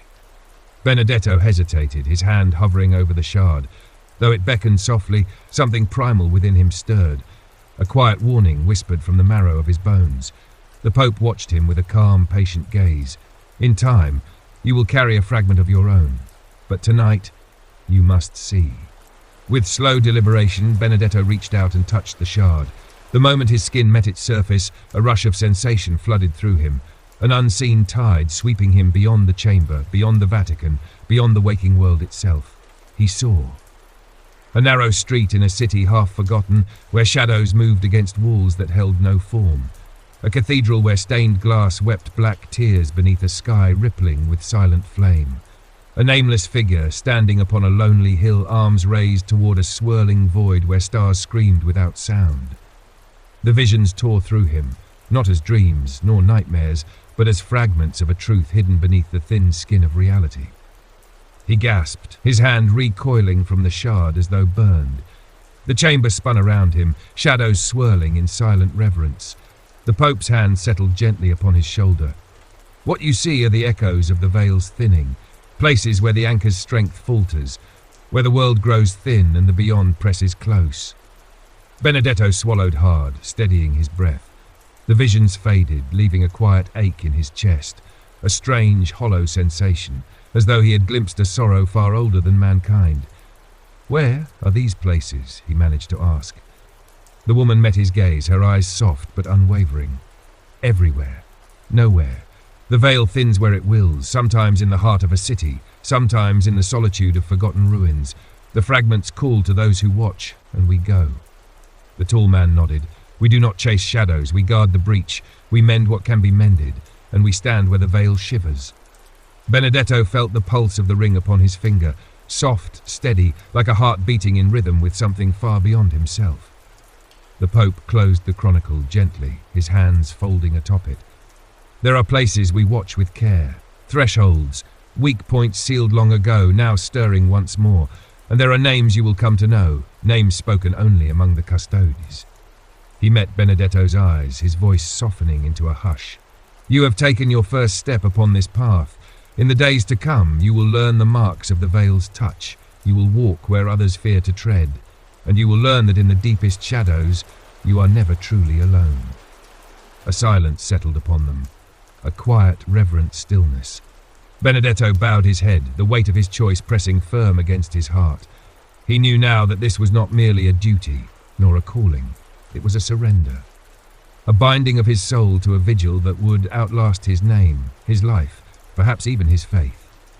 The Pope gave a soft, solemn blessing, a gesture older than the rites of Rome. May the veil hold you, may the shadows know you, may the anchor remain. And with that, the chamber fell silent once more, its quiet hum a song sung only for those who had chosen to walk the hidden path. The days that followed unfolded in a curious stillness, as though time itself bent gently around Benedetto's steps. By dawn, he walked among the faithful in the Vatican's grand corridors, his duties unchanged, his countenance serene. He offered mass at quiet chapels, whispered confessions in shaded alcoves, and moved with the ease of a priest well acquainted with his sacred calling. Yet beneath the calm veneer of his daily life, a silent watch had begun. The ring upon his finger remained unseen to others, its presence veiled from the eyes of those not bound by its ancient covenant. Yet Benedetto felt its weight with every breath, a soft thrum that echoed faintly beneath his skin. It pulsed not as a burden, but as a subtle reminder of the charge he now carried, a whisper at the edge of every thought, guiding him with a calm, invisible hand. On the third evening, as the sky over Rome blushed in hues of amber and rose, a soft knock sounded at the door of his humble chamber. Benedetto rose from quiet prayer, his hand resting lightly upon the breviary he had been reading, and opened the door without hesitation. The tall guardian, known simply as Brother Matteo, stood upon the threshold. His eyes, ever calm and deep as storm-laden seas, regarded Benedetto with a quiet nod. "It is time," Matteo said softly. No further words were needed. Benedetto followed him into the winding corridors of the Apostolic Palace. The Vatican at dusk held a peculiar beauty, its shadows long, its golden light casting soft halos upon marble and stone. They moved silently, past the watchful eyes of Swiss guards who saw nothing beyond the surface of a quiet evening patrol. Through private halls and forgotten cloisters they passed until they reached a door hidden behind a tapestry depicting the Ascension. Matteo pressed his hand upon the stone beside it. With a soft, unseen shift, the wall yielded, revealing a narrow passage veiled in muted darkness. They descended. The passageway twisted in slow, deliberate turns. The air grew cooler, scented faintly with earth and ancient incense. As they walked, Benedetto noticed carvings upon the walls, symbols woven into the stone, subtle and flowing like the soft curves of script lost to time. They shimmered faintly as the lantern Matteo carried brushed them with golden light. Finally, the corridor opened into a cavernous hall, one that bore no resemblance to the Vatican's ornate chapels or sacred crypts.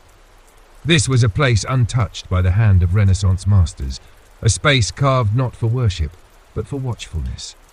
Stone pillars rose like silent sentinels along the walls, their surfaces etched with veiled markings.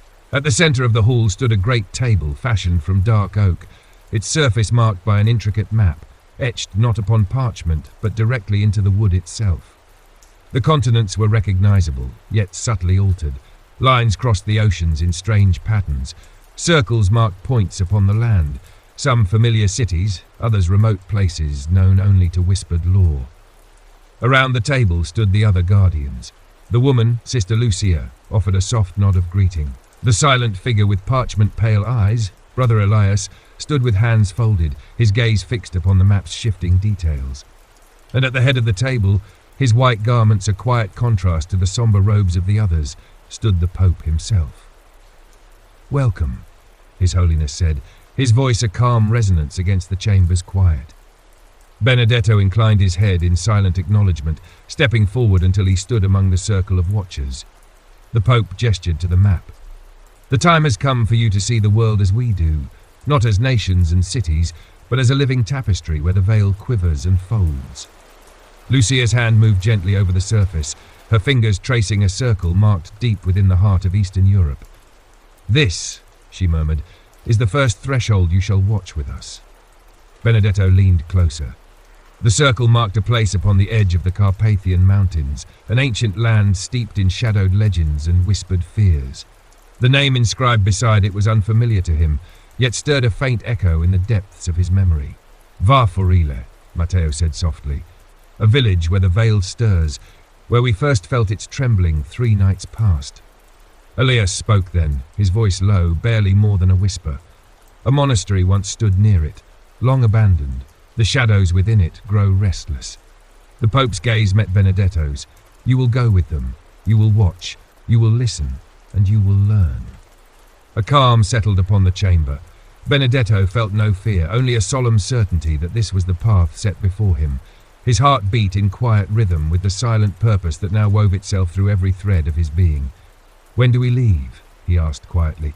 Lucia offered the faintest of smiles, a mere shadow of expression. "Now." The guardians moved as one, silent as shadows drawn toward a gathering dusk. Benedetto followed, the weight of centuries pressing softly against his heart, yet no longer a burden. It was a presence, a silent companion upon a road few would ever walk. They left the Vatican beneath the cover of twilight, their path unseen, their purpose known only to the silent circle beneath the veil. And so began his first watch, a journey beyond the heart of the church, beyond the borders of the known world, into a realm where shadows whispered, and the veil between worlds grew ever thin. The journey to Vatican unfolded beneath the silent shroud of night. They travelled in a single vehicle, an unmarked black carriage drawn by two solemn horses, its windows veiled by darkened glass.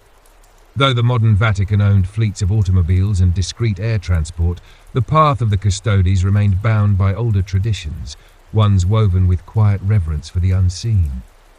Benedetto sat within, beside Lucia and Matteo, while Elias rode at the head with the driver, a man whose face Benedetto had glimpsed only once in the shifting shadows of departure. None spoke during the long hours as the carriage wound its way northward, crossing borders not by customs nor official passage, but through hidden roads known only to those who walked beneath the veil. The landscape shifted around them, a silent procession of darkened forests, mist-veiled valleys, and distant peaks crowned in silver moonlight. Occasionally Benedetto caught the faint glimmer of village lights upon the horizon, soft as candle flames adrift in the sea of shadows. Lucia sat in silent contemplation, her hands folded upon her lap, her eyes half-lidded as though listening to a melody only she could hear. Matteo watched the road ahead with quiet vigilance, the faint pulse of the veil's fragment hanging upon a chain around his neck, casting soft glimmers against the dark. As the hours stretched into dawn, a quiet murmur stirred from Lucia.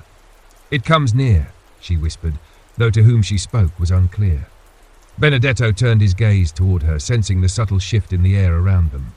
Matteo answered with a slow nod. "The veil stirs in this land. Old paths awaken, and old wounds bleed anew." Benedetto leaned forward slightly. "What is this place? Vatican? Why here?" Lucia's gaze lifted, her voice soft as twilight winds. Vatican is no mere village. It stands upon a crossroads, the convergence of lines older than borders, older than faith. In the days when Rome was young, the Watchers marked this land as a threshold, a wound where the world frayed thin. Matteo's eyes met Benedetto's, a fracture long sealed yet never healed. The carriage slowed as dawn's first light bled across the horizon. Mist clung to the earth in ghostly veils, coiling among the skeletal trees that lined the narrow path ahead. At last, the village emerged, a silent cluster of stone cottages nestled against the foot of the dark mountains. Smoke rose in thin, hesitant threads from a few chimneys. No voices stirred, no footsteps echoed. Vatican slept beneath a pall of uneasy quiet, as though holding its breath. The carriage halted at the edge of the main square where a solitary well stood sentinel beside an ancient chapel, its stone facade weathered by centuries, its bell tower leaning ever so slightly toward the waiting sky. The guardians stepped out, their movements as fluid as shadows cast by fading stars. Benedetto followed, his boots touching the damp earth with a soft, almost reverent hush. Lucia gestured toward the chapel. "We will begin there." They moved as one, crossing the silent square with steps that stirred no echoes. The chapel's great door stood ajar, its wooden beams darkened by time and weather. Benedetto placed his hand lightly upon its surface, feeling a strange pulse beneath the worn grain, a soft rhythmic hum, like the heartbeat of something hidden within the walls. Inside, the chapel lay bathed in soft morning gloom. Dust hung in the air, catching the first rays of sunlight that pierced the narrow stained glass windows. The altar stood bare, its cloth removed, its candles unlit. The scent of old incense lingered, a faint, bitter trace of prayers whispered long ago. Elias appeared beside him without sound, his pale eyes reflecting the muted light. This was once a place of vigil. The brothers of the crossed veil kept watch here. Benedetto turned toward him. And now? Elias's gaze darkened, his voice soft as falling ash. Now they are gone. Matteo moved toward the altar, his hands passing lightly over its surface. He pressed his palm against a carved emblem, a serpent entwined with a key, and the altar shifted with a soft sigh, revealing a narrow stairway descending into the earth. Lucia's voice was a whisper. The crypt, the heart of the watch. Benedetto felt the ring upon his finger pulse softly, its silent rhythm guiding him toward the shadowed stair. Without hesitation, they descended. The steps wound in slow, solemn spirals into the cool depths beneath the chapel. The air grew dense, laced with the faint metallic scent of damp stone and something older, something far beneath the reach of time. At the stair's end, they entered a chamber hollowed from the living rock, a crypt unlike any Benedetto had seen. The walls bore no saints, no bones of martyrs. Instead, strange sigils marked the stone, their patterns shifting subtly as if woven from shadow itself. At the center of the crypt lay a single object, an obsidian slab resting upon a raised dais. Upon its surface coiled faint patterns of silver, forming a sigil that shimmered softly in the half-light. Matteo approached it, his hand resting upon the cold stone. "This was the seal," he said quietly, a lock placed upon the wound where the veil first thinned. Lucia joined him, her eyes tracing the sigils. "It has held for centuries, until now."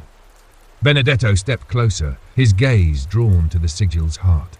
There, a faint crack traced across the slab's surface, hair thin yet unmistakable. The breath caught in his throat. Elias spoke softly, his voice barely a whisper. "The wound bleeds anew." The chamber grew still, the weight of ancient purpose settling upon them like a silent shroud. Benedetto felt the pulse of the veil's fragment resonate within him, a soft, haunting echo of something awakening beneath the world's fragile skin. And as they stood in silent vigil before the cracked seal, Benedetto understood. This was not merely a mission, it was a summons. The veil had stirred, and now it called. The silence of the crypt wrapped itself around them, dense and suffocating, like a tapestry woven of shadow and forgotten breath. Benedetto stood beside the cracked seal, his gaze fixed upon the faint fracture that marred the obsidian slab's perfect surface. It seemed at first a mere imperfection, something that might have escaped notice in a lesser place. But here, beneath the earth, where the sacred and profane intertwined, even the smallest flaw sang with silent portent. Matteo's fingers traced the crack with the lightest touch. The slab, cold as the deepest tomb, thrummed beneath his hand, a soft, rhythmic vibration that whispered of something stirring far beyond the walls of this crypt. "This is a fracture," Matteo murmured, his voice low, "but it is not yet a breach." Lucia stepped closer, her eyes narrowing slightly as she studied the sigil's shifting patterns. "The seal holds barely. The tension pulls at its edges. Soon it will tear."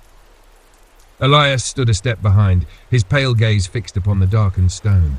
His voice, quiet and grave, spoke words that seemed to seep into the stone itself. "When the seal breaks, the wound will widen, the veil will thin, and what lies beyond we'll see." Benedetto swallowed, the taste of cold stone thick upon his tongue. He felt the ring upon his finger pulse once, a soft, insistent throb that seemed to echo the unseen heartbeat of the hidden world. "What must we do?" he asked softly. Lucia turned toward him, her expression composed yet shadowed by a quiet tension. "We hold vigil, we watch, and we listen."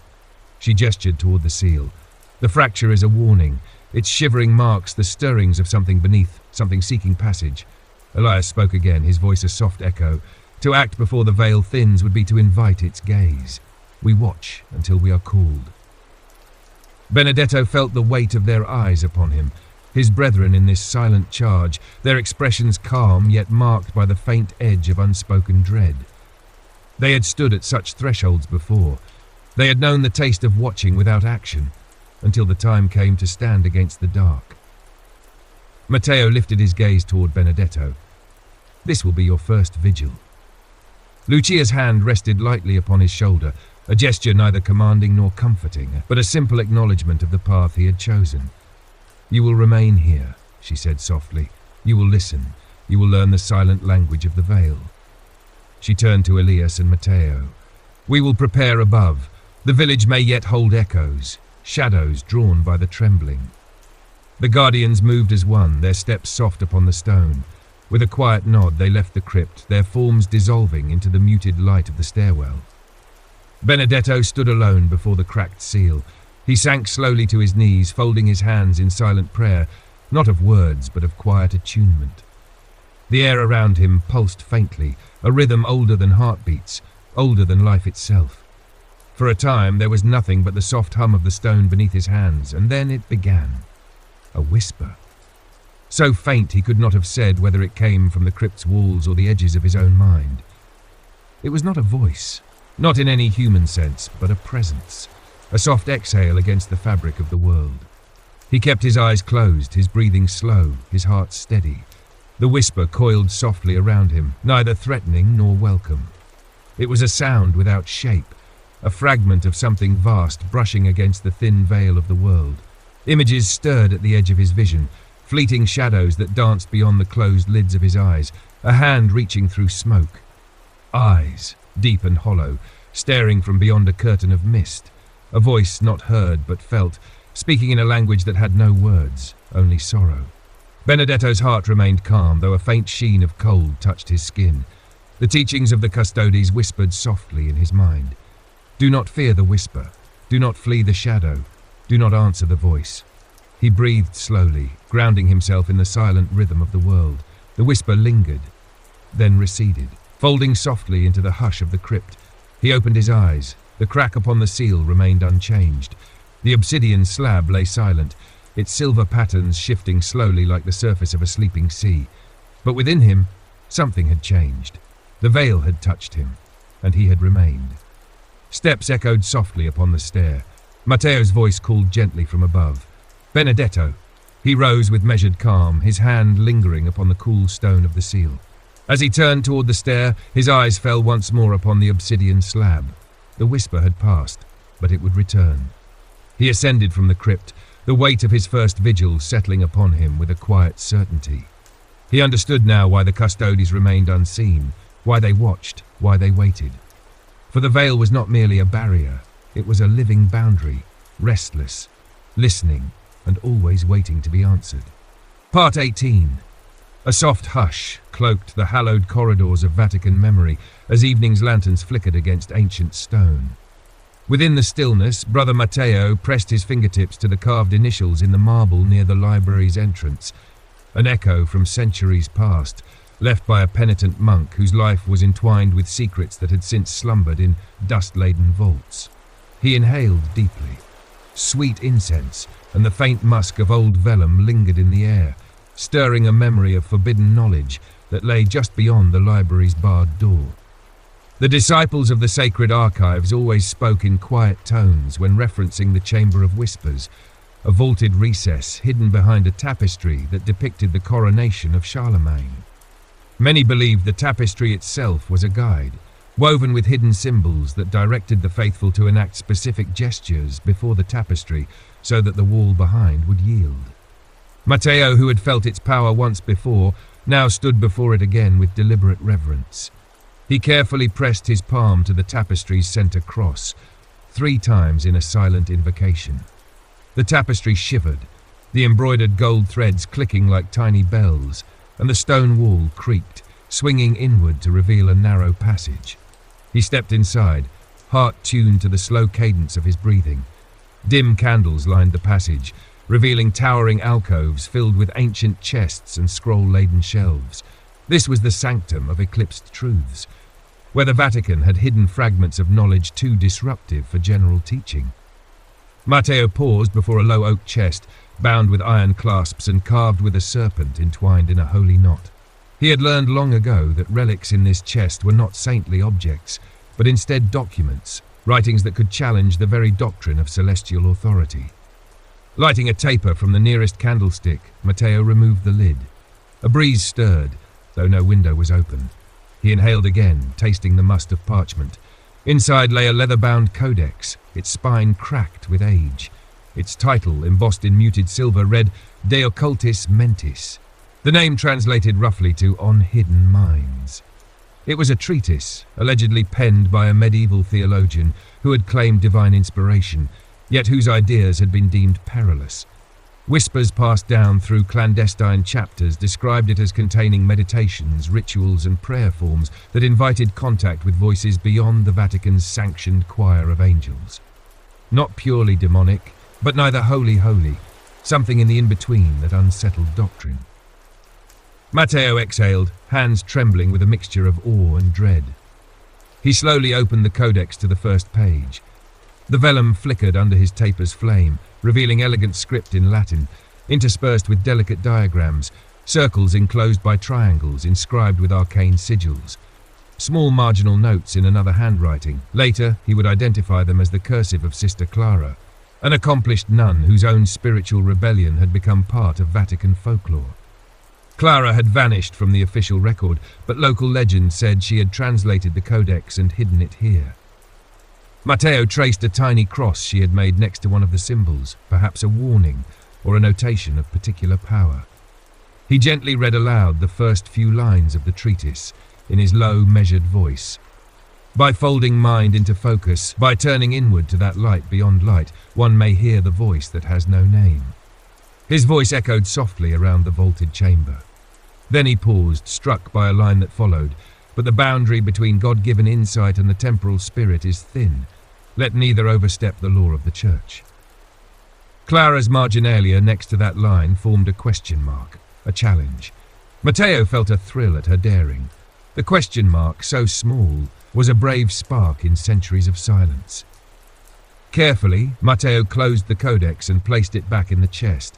He locked the iron clasps, his fingers lingering on the serpent's coils before moving away. In the hushed space, the candles seemed to sway, as if acknowledging a secret stirred. He moved from the chest to run his hand along a row of scrolls bearing dates from the 12th to 15th centuries. One afternoon in spring, he had come across a scroll dated 1385 that referenced a letter from Pope Urban VI in coded cipher, addressed not to his cardinals, but to a nameless monk identified as our seeker. The letter spoke of hidden heretics, of knowledge too powerful for mortal ears. Matteo's fingers hesitated above the scroll, knowing the cardinal librarians would forbid him from reading it further. Yet he felt compelled. He pulled it free and gently unfurled it. The parchment's ink was faded, but the final lines were legible enough. He read aloud, "We bury the clay of discord, but fear to bury the seed of awakening."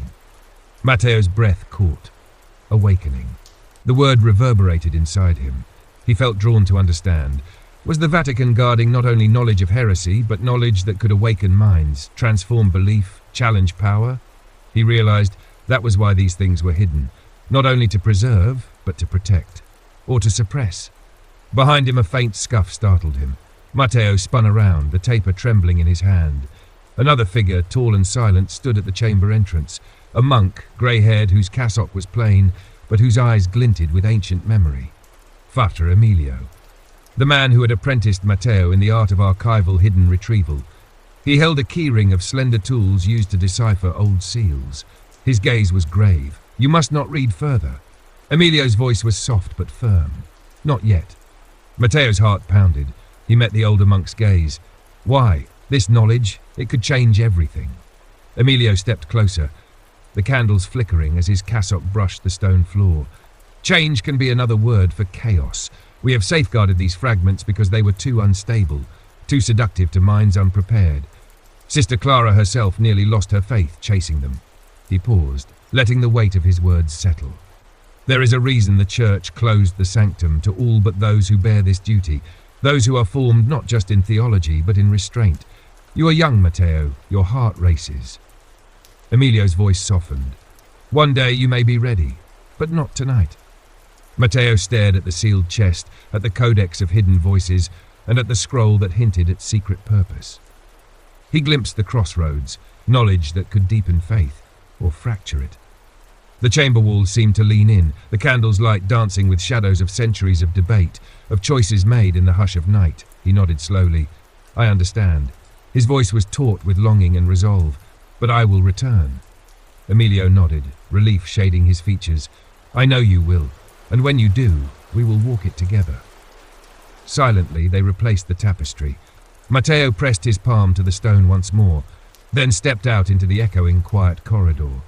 Lanterns glowed at intervals, but the hush felt heavier now, layered with the weight of what had been stirred. In his chambers that night, Matteo could not sleep. He lay beneath linen sheets, illuminated by a single candle. Before him on the table lay the copy of Clara's marginal questions, translated for reflection, but not the codex. The original remained locked, waiting. Moonlight spilled through the narrow window, casting silvery bars across his floor. He turned in his mind the fragments he'd glimpsed, the invocation of minds to hear a nameless voice, the scroll's hint of awakening. He felt something kin in his own soul, an itch, a hunger for quiet revelation. But he also felt Emilio's caution ringing through him. Restraint. In the margin of his notebook, he hesitated before writing a single question. Am I formed enough? Beneath it, he drew a tiny cross, the same small mark that Clara had left centuries prior. It pulsed with possibility.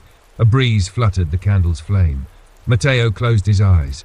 The hush of the Vatican night pressed close. Sleep, when it came, was dreamless at first, but later he dreamt of voices. Not words, but vibrations, a choir of distant murmurs, resonant as thunder beneath cathedral vaults. He awoke at dawn, mind swirling with tendrils of hope and fear. Today the archives would open again. And he would return. But for now, in that first pale light of morning, he whispered to himself a promise, that he would learn to listen and to know when not to speak. Thus the 18th volume of Secret Guardianship closed. Another lantern lit in the corridor between curiosity and caution. And beyond him, the Vatican's hidden heart pulsed on, waiting for the next seeker, the next question, the next fold of truth, ready to be revealed. Part 19. Morning crept softly across the cobbled courtyards of the Vatican, casting long slants of golden light upon the colonnades and silent cloisters. Matteo moved quietly through the marble corridors, his footfalls a mere whisper against centuries-old stone. In his hand he carried a small leather folio, a commonplace book where he had, over the past nights, copied Clara's marginalia and fragments of the Latin phrases from the De Occultis Mentis. Not the dangerous content, not the rituals, but the questions. The unanswered, the unresolved.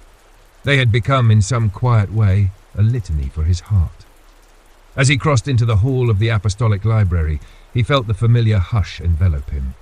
Tall shelves loomed, lined with tomes whose gilded spines gleamed dimly in the softened morning light.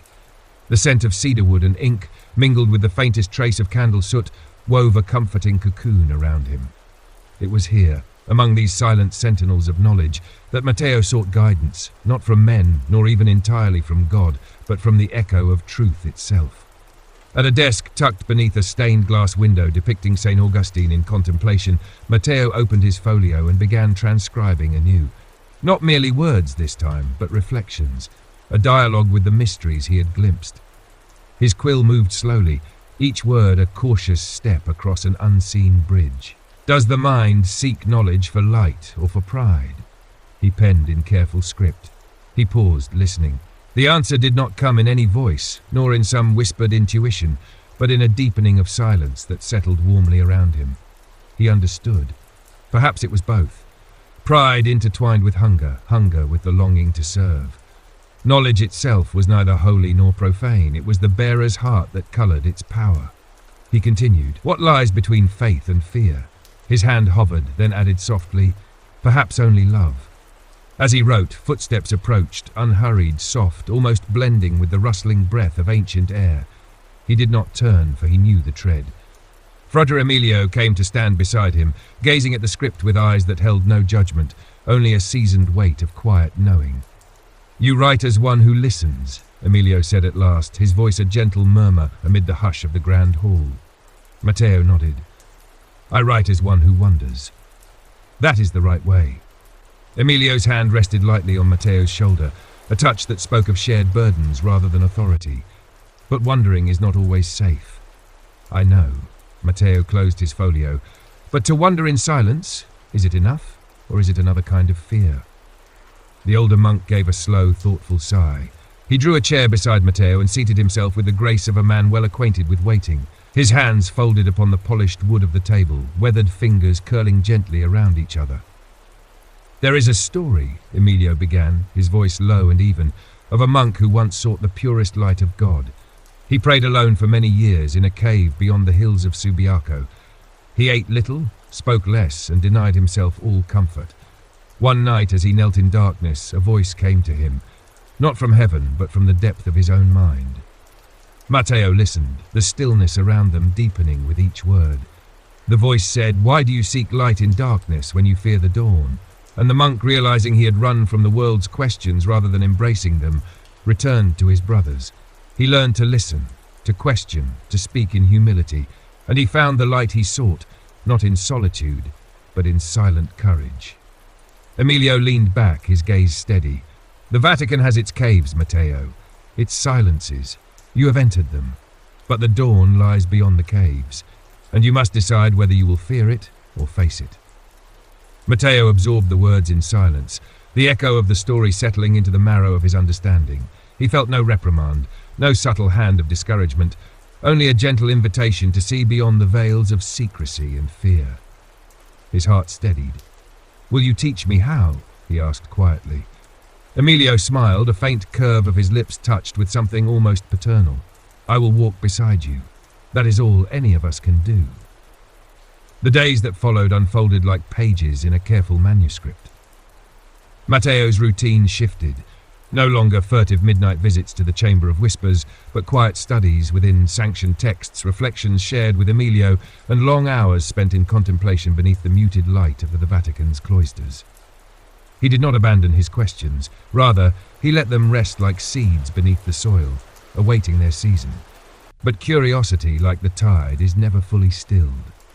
One evening, as the sky blushed with a soft rose of twilight, Matteo came upon a volume misplaced among a stack in the lesser archive. A text bound in deep green leather, unmarked by title. It bore no seal of restriction, no notation of secrecy. Yet when he opened it, a folded slip of parchment slid free. Upon it, in a delicate feminine script, read a simple line, "The voice between silence and song." Matteo's heart stirred. The handwriting matched that of Sister Clara. He carefully unfolded the parchment fully. Beneath the line lay a faint, almost erased map, a floor plan of a chamber Matteo did not recognize. But at its center, in gold ink so fine it gleamed even in the fading light, was drawn a small sunburst symbol, the same that adorned the ceiling of the hidden vault he had once glimpsed in the lower catacombs beneath the Vatican. It was said among the older monks that certain chambers beneath St. Peter's Basilica were sealed not by locks, but by the weight of forgotten history itself, sealed because they held truths too profound or perilous for the outer world. Matteo knew then that his path had only begun to unfold.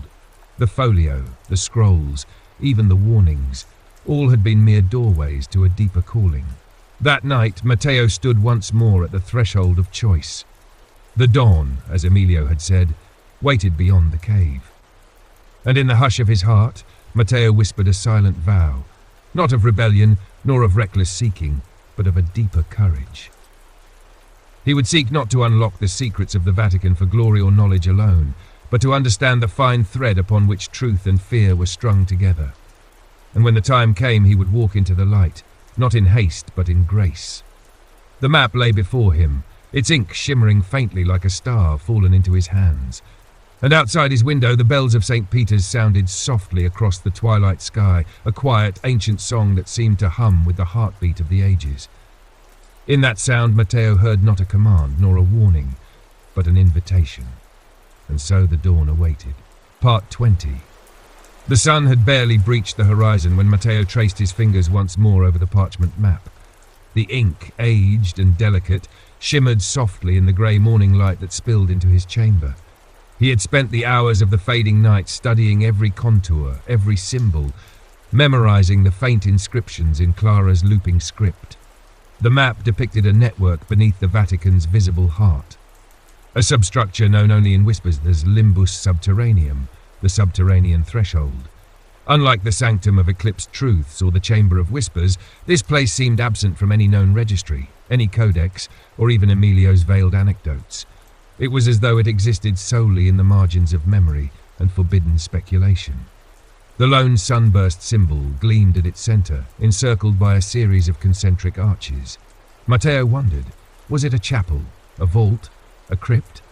The map gave no title, no key, only a silent invitation drawn by Clara's knowing hand. The bells of the morning Angelus tolled softly as Matteo tucked the map inside his folio. He stepped into the hushed corridors with a practiced calm, the marble echoing faintly beneath his worn sandals. The Vatican was waking slowly around him, monks and priests passing in silent prayer or soft conversation. Yet Matteo felt a peculiar stillness in the air, as though the walls themselves waited, holding their breath. He made his way through the apostolic library, through passages that grew narrower, corridors less travelled. Beneath the eastern wing lay a disused scriptorium, long since abandoned when the Vatican scribes moved to newer quarters.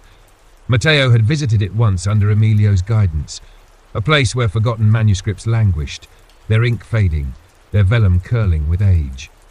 But this morning, Matteo sought not manuscripts, but a door hidden beyond the scriptorium's walls. Behind a curtain of ancient wool, its threads stiff with time, Matteo discovered a narrow stairwell descending into darkness. The air here shifted, cooler, touched by the faint tang of earth and ancient stone.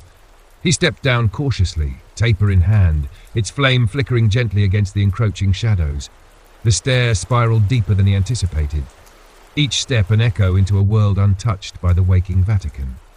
At the bottom, the narrow passage opened into a vaulted chamber, empty, save for an iron door set within the far wall, unmarked but for a small sunburst insignia etched at its centre.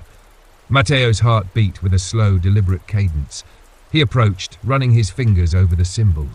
The iron was cold, its lines smooth with the passage of countless unseen hands. And beneath his touch, something stirred. A faint hum thrummed through the door, subtle, like the low resonance of a distant organ note held long in a silent cathedral. Matteo felt it not merely in his hand but within his chest, a deep vibration that hummed along the bones of his spine. He drew a slow breath, steadying himself, and whispered the simple invocation he had once read in Clara's Marginalia, Fiat lux inter umbras. Let there be light amid the shadows. For a heartbeat, nothing happened. Then the door yielded, not with a creak nor a groan, but a soft sigh, as though exhaling centuries of slumber. It drifted inward, revealing a narrow corridor lined with pale stone and dimly lit by unseen lanterns casting a soft amber glow. The corridor curved gently, disappearing into a quiet beyond. Matteo stepped through. The air changed as he walked, warmer now, carrying with it a scent both foreign and strangely familiar. Old wax, faint incense, and something earthy, like rain upon ancient soil. The walls bore no adornment, yet they seemed alive with faint impressions, shadows of symbols that teased the edge of vision, fading as quickly as they appeared. After a slow, measured walk, the corridor opened into a chamber unlike any Matteo had seen within the Vatican. The room was round, its walls carved in smooth arcs, crowned with a high dome of translucent alabaster that glowed faintly with natural light from an unseen source. In the chamber's centre stood a pedestal of white marble, upon which rested a single object, a sphere, no larger than a man's clenched fist, wrought of crystal clear as frozen air.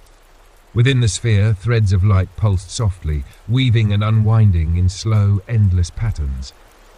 Matteo approached with reverence, each footstep echoing softly in the silent chamber.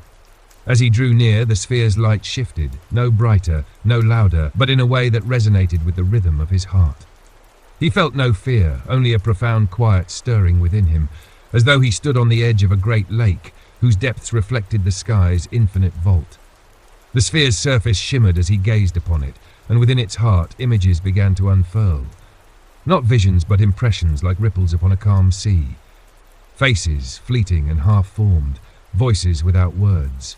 A hand, outstretched in offering. A sun rising over a landscape of forgotten empires, the soft weeping of a child, the silent watch of a monk in midnight prayer. And above all, a single silent word echoing in the hollow of his heart, remember. Matteo's breath caught, not in fear but in a deep, aching awe. He realized then that this was no artifact of doctrine, no mere relic of curiosity. It was memory itself, a vessel of human longing, suffering, hope, and silent love. The Vatican had hidden this, not out of greed nor fear, but perhaps out of a desire to protect, or perhaps to possess the sacred burden of remembrance. He felt a presence beside him, though he knew the chamber was empty. He whispered softly, voice trembling, "Why have you been hidden?" The answer came, not as words, but as a deep, encompassing sense of understanding that washed over him in a wave both gentle and irresistible. Because remembrance is both a blessing and a weight. It binds and frees. It awakens and burdens. To hold it is to know both the dawn and the shadow. Matteo closed his eyes, letting the understanding settle like soft rain upon thirsty earth. He did not need to grasp it all, not now, not yet. But he knew this. The Vatican had preserved this hidden heart, this wellspring of human memory, beneath layers of silence and secrecy, perhaps hoping that when the right soul came it would awaken once more. He opened his eyes and whispered, "I will remember." The light within the sphere pulsed once, softly, an acknowledgement, a silent benediction. And Matteo stood in the heart of the Vatican's quietest secret, feeling no longer a seeker in the dark, but a bearer of light amid shadows, a guardian not of knowledge alone, but of remembrance itself. The sphere glowed gently in the hush of the chamber, its silent song echoing softly within his heart. The dawn awaited. Part 21. For a long time, Matteo stood before the sphere in silent vigil. The soft, rhythmic pulsing of its light mirrored the slow, steady cadence of his heartbeat. Around him, the chamber remained utterly still, save for the faintest susurration, a whisper of air, like the lingering echo of forgotten prayers.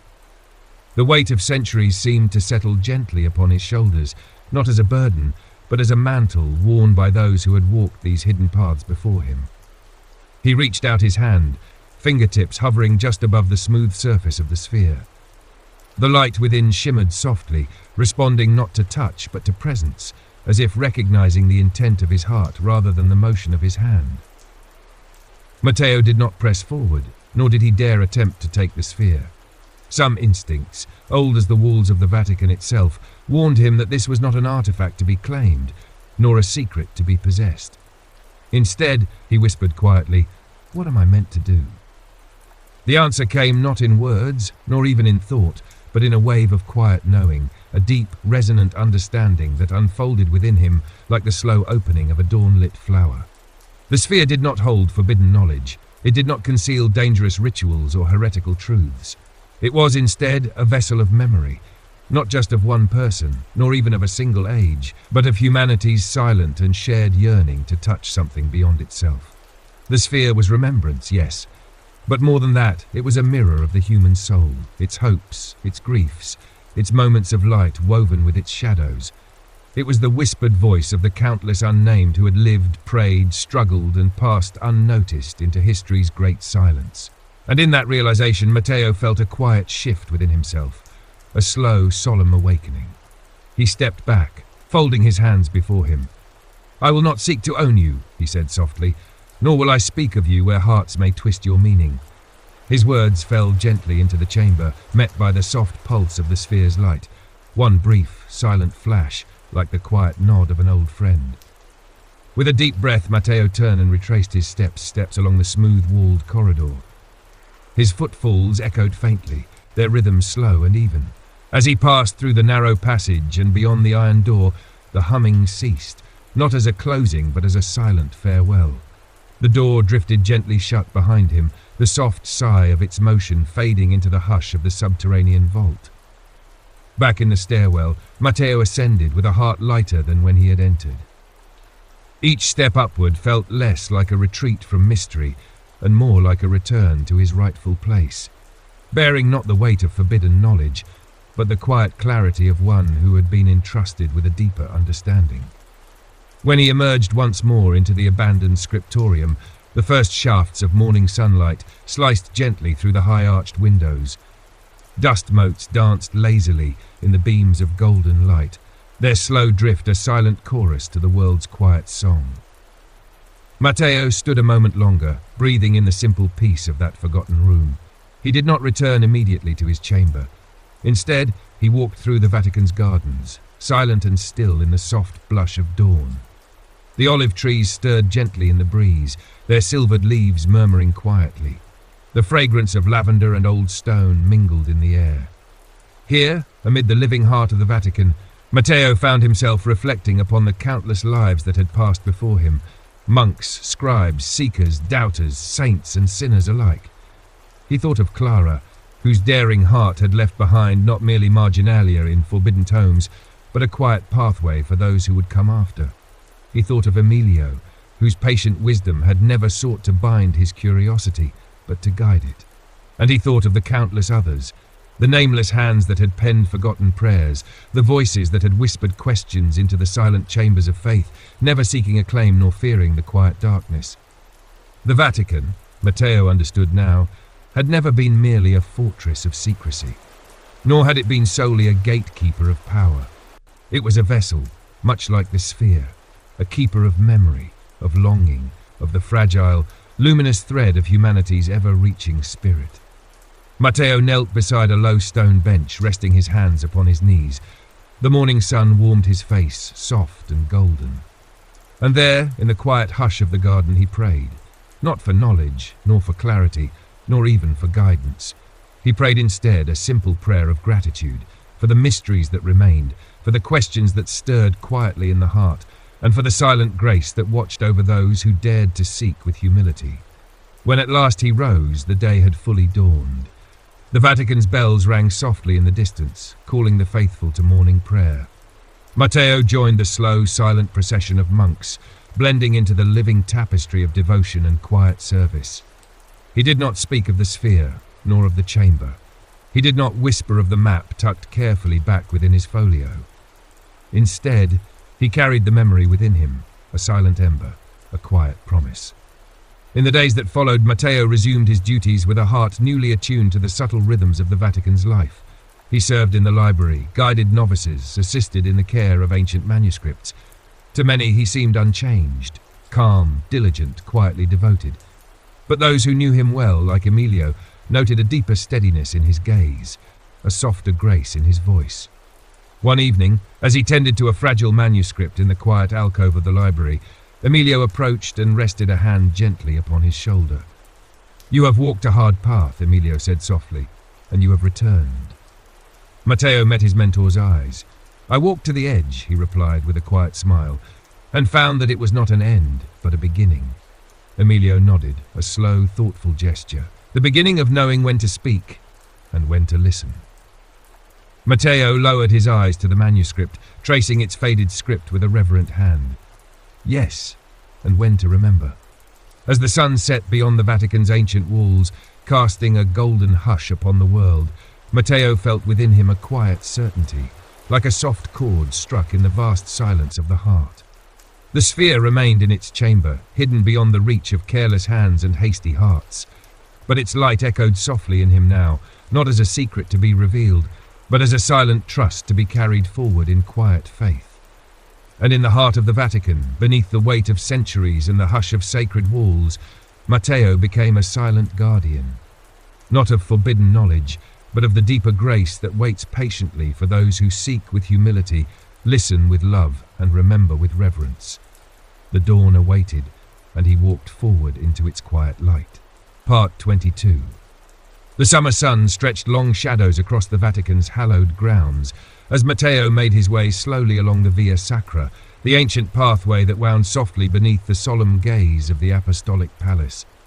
Around him, the rhythms of the Holy See unfolded with quiet constancy, acolytes tending the flickering candles of the chapel, scholars murmuring over manuscripts, pilgrims walking with bowed heads beneath the painted vaults. Yet beneath this serene surface, Matteo moved with a heart changed, quietly transformed by all he had seen and all he now carried within. He had not returned to the hidden chamber beneath the scriptorium, nor sought again the gentle hum of the sphere's silent song. There had been no need. For Matteo had come to understand that the sphere had never been merely a vessel locked in stone or bound by walls.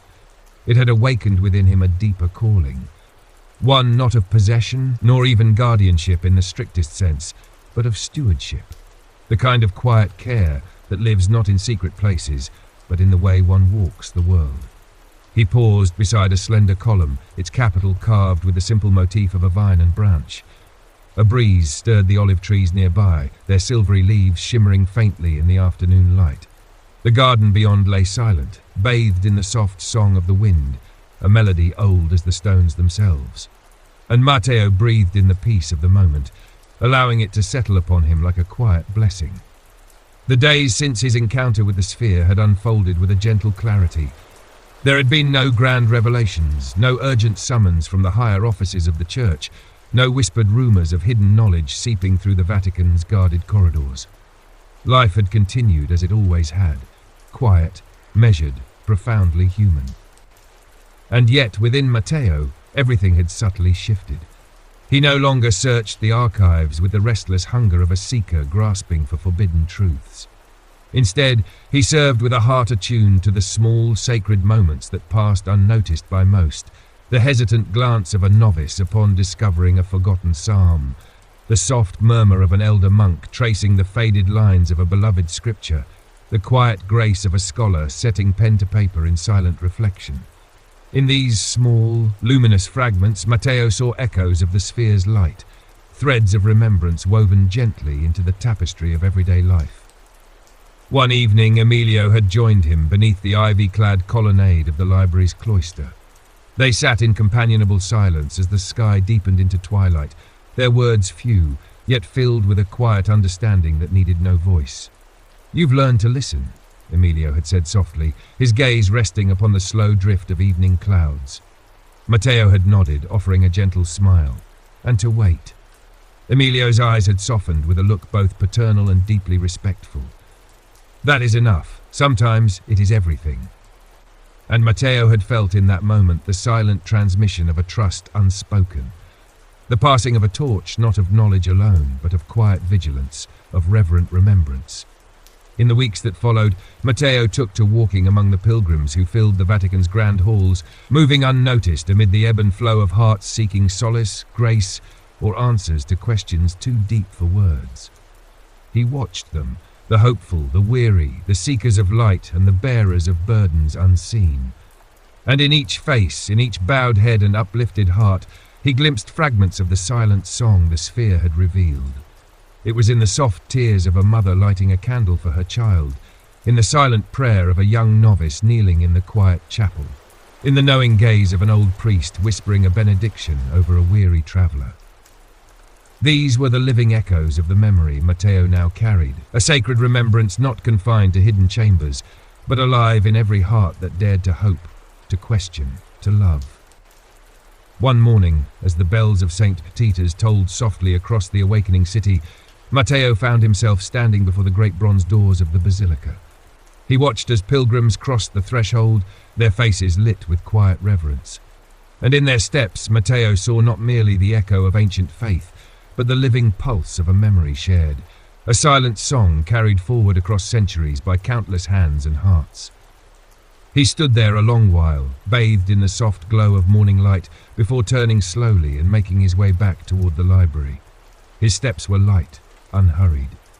For within him the sphere's quiet light remained, not as a secret to be hidden, nor a treasure to be revealed, but as a silent companion walking beside him in every moment.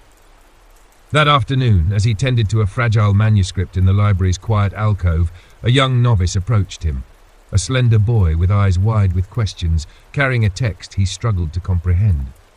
Matteo welcomed him with a gentle nod, inviting him to sit. They spoke softly, poring over the ancient script together. Matteo guided his hand along the faded lines, helping him find meaning not only in the words, but in the silent spaces between them. And as they worked, the novice asked quietly, "Brother Matteo, how do we know what is true?" Matteo paused, setting down his quill. He met the young man's gaze, his voice low and steady. "Truth," he said gently, "is not always something we find. Sometimes it is something we are called to carry, with care, with humility, and with love." The novice's eyes softened, a quiet understanding dawning within them. He nodded slowly, a small, almost imperceptible smile touching his lips. And Matteo felt in that simple exchange the soft echo of the sphere's silent song. A memory passed, a light carried forward. As twilight fell once more upon the Vatican's ancient stones, Matteo stood upon the library's terrace, watching the soft glow of lanterns flicker to life in the gathering dusk. The air was cool, tinged with the scent of old paper and distant incense. And within him, the gentle hum of remembrance stirred, a quiet, enduring presence woven now into the very fabric of his heart. He did not know what stories would one day be told of the Vatican's hidden past, nor whether the chamber of the sphere would ever again open its silent door. Such questions no longer pressed upon him with the restless urgency of a seeker longing for forbidden truths. For Matteo had come to understand that the greatest secrets are not those locked behind iron doors or hidden in ancient scrolls. They are the quiet truths that live within the human heart, the memories we carry, the love we share, the silent songs that bind us all across the endless unfolding of time. And so, with the soft evening breeze stirring gently around him, Matteo whispered a silent prayer, not for revelation, nor for knowledge, but for grace. Grace to listen, grace to remember, grace to walk in the quiet light of a truth carried humbly, shared gently, and born with love. And beneath the vast starlit sky of Rome, the Vatican's silent heart pulsed on, a living memory, waiting quietly for those who would listen, those who would love, and those who would dare to remember.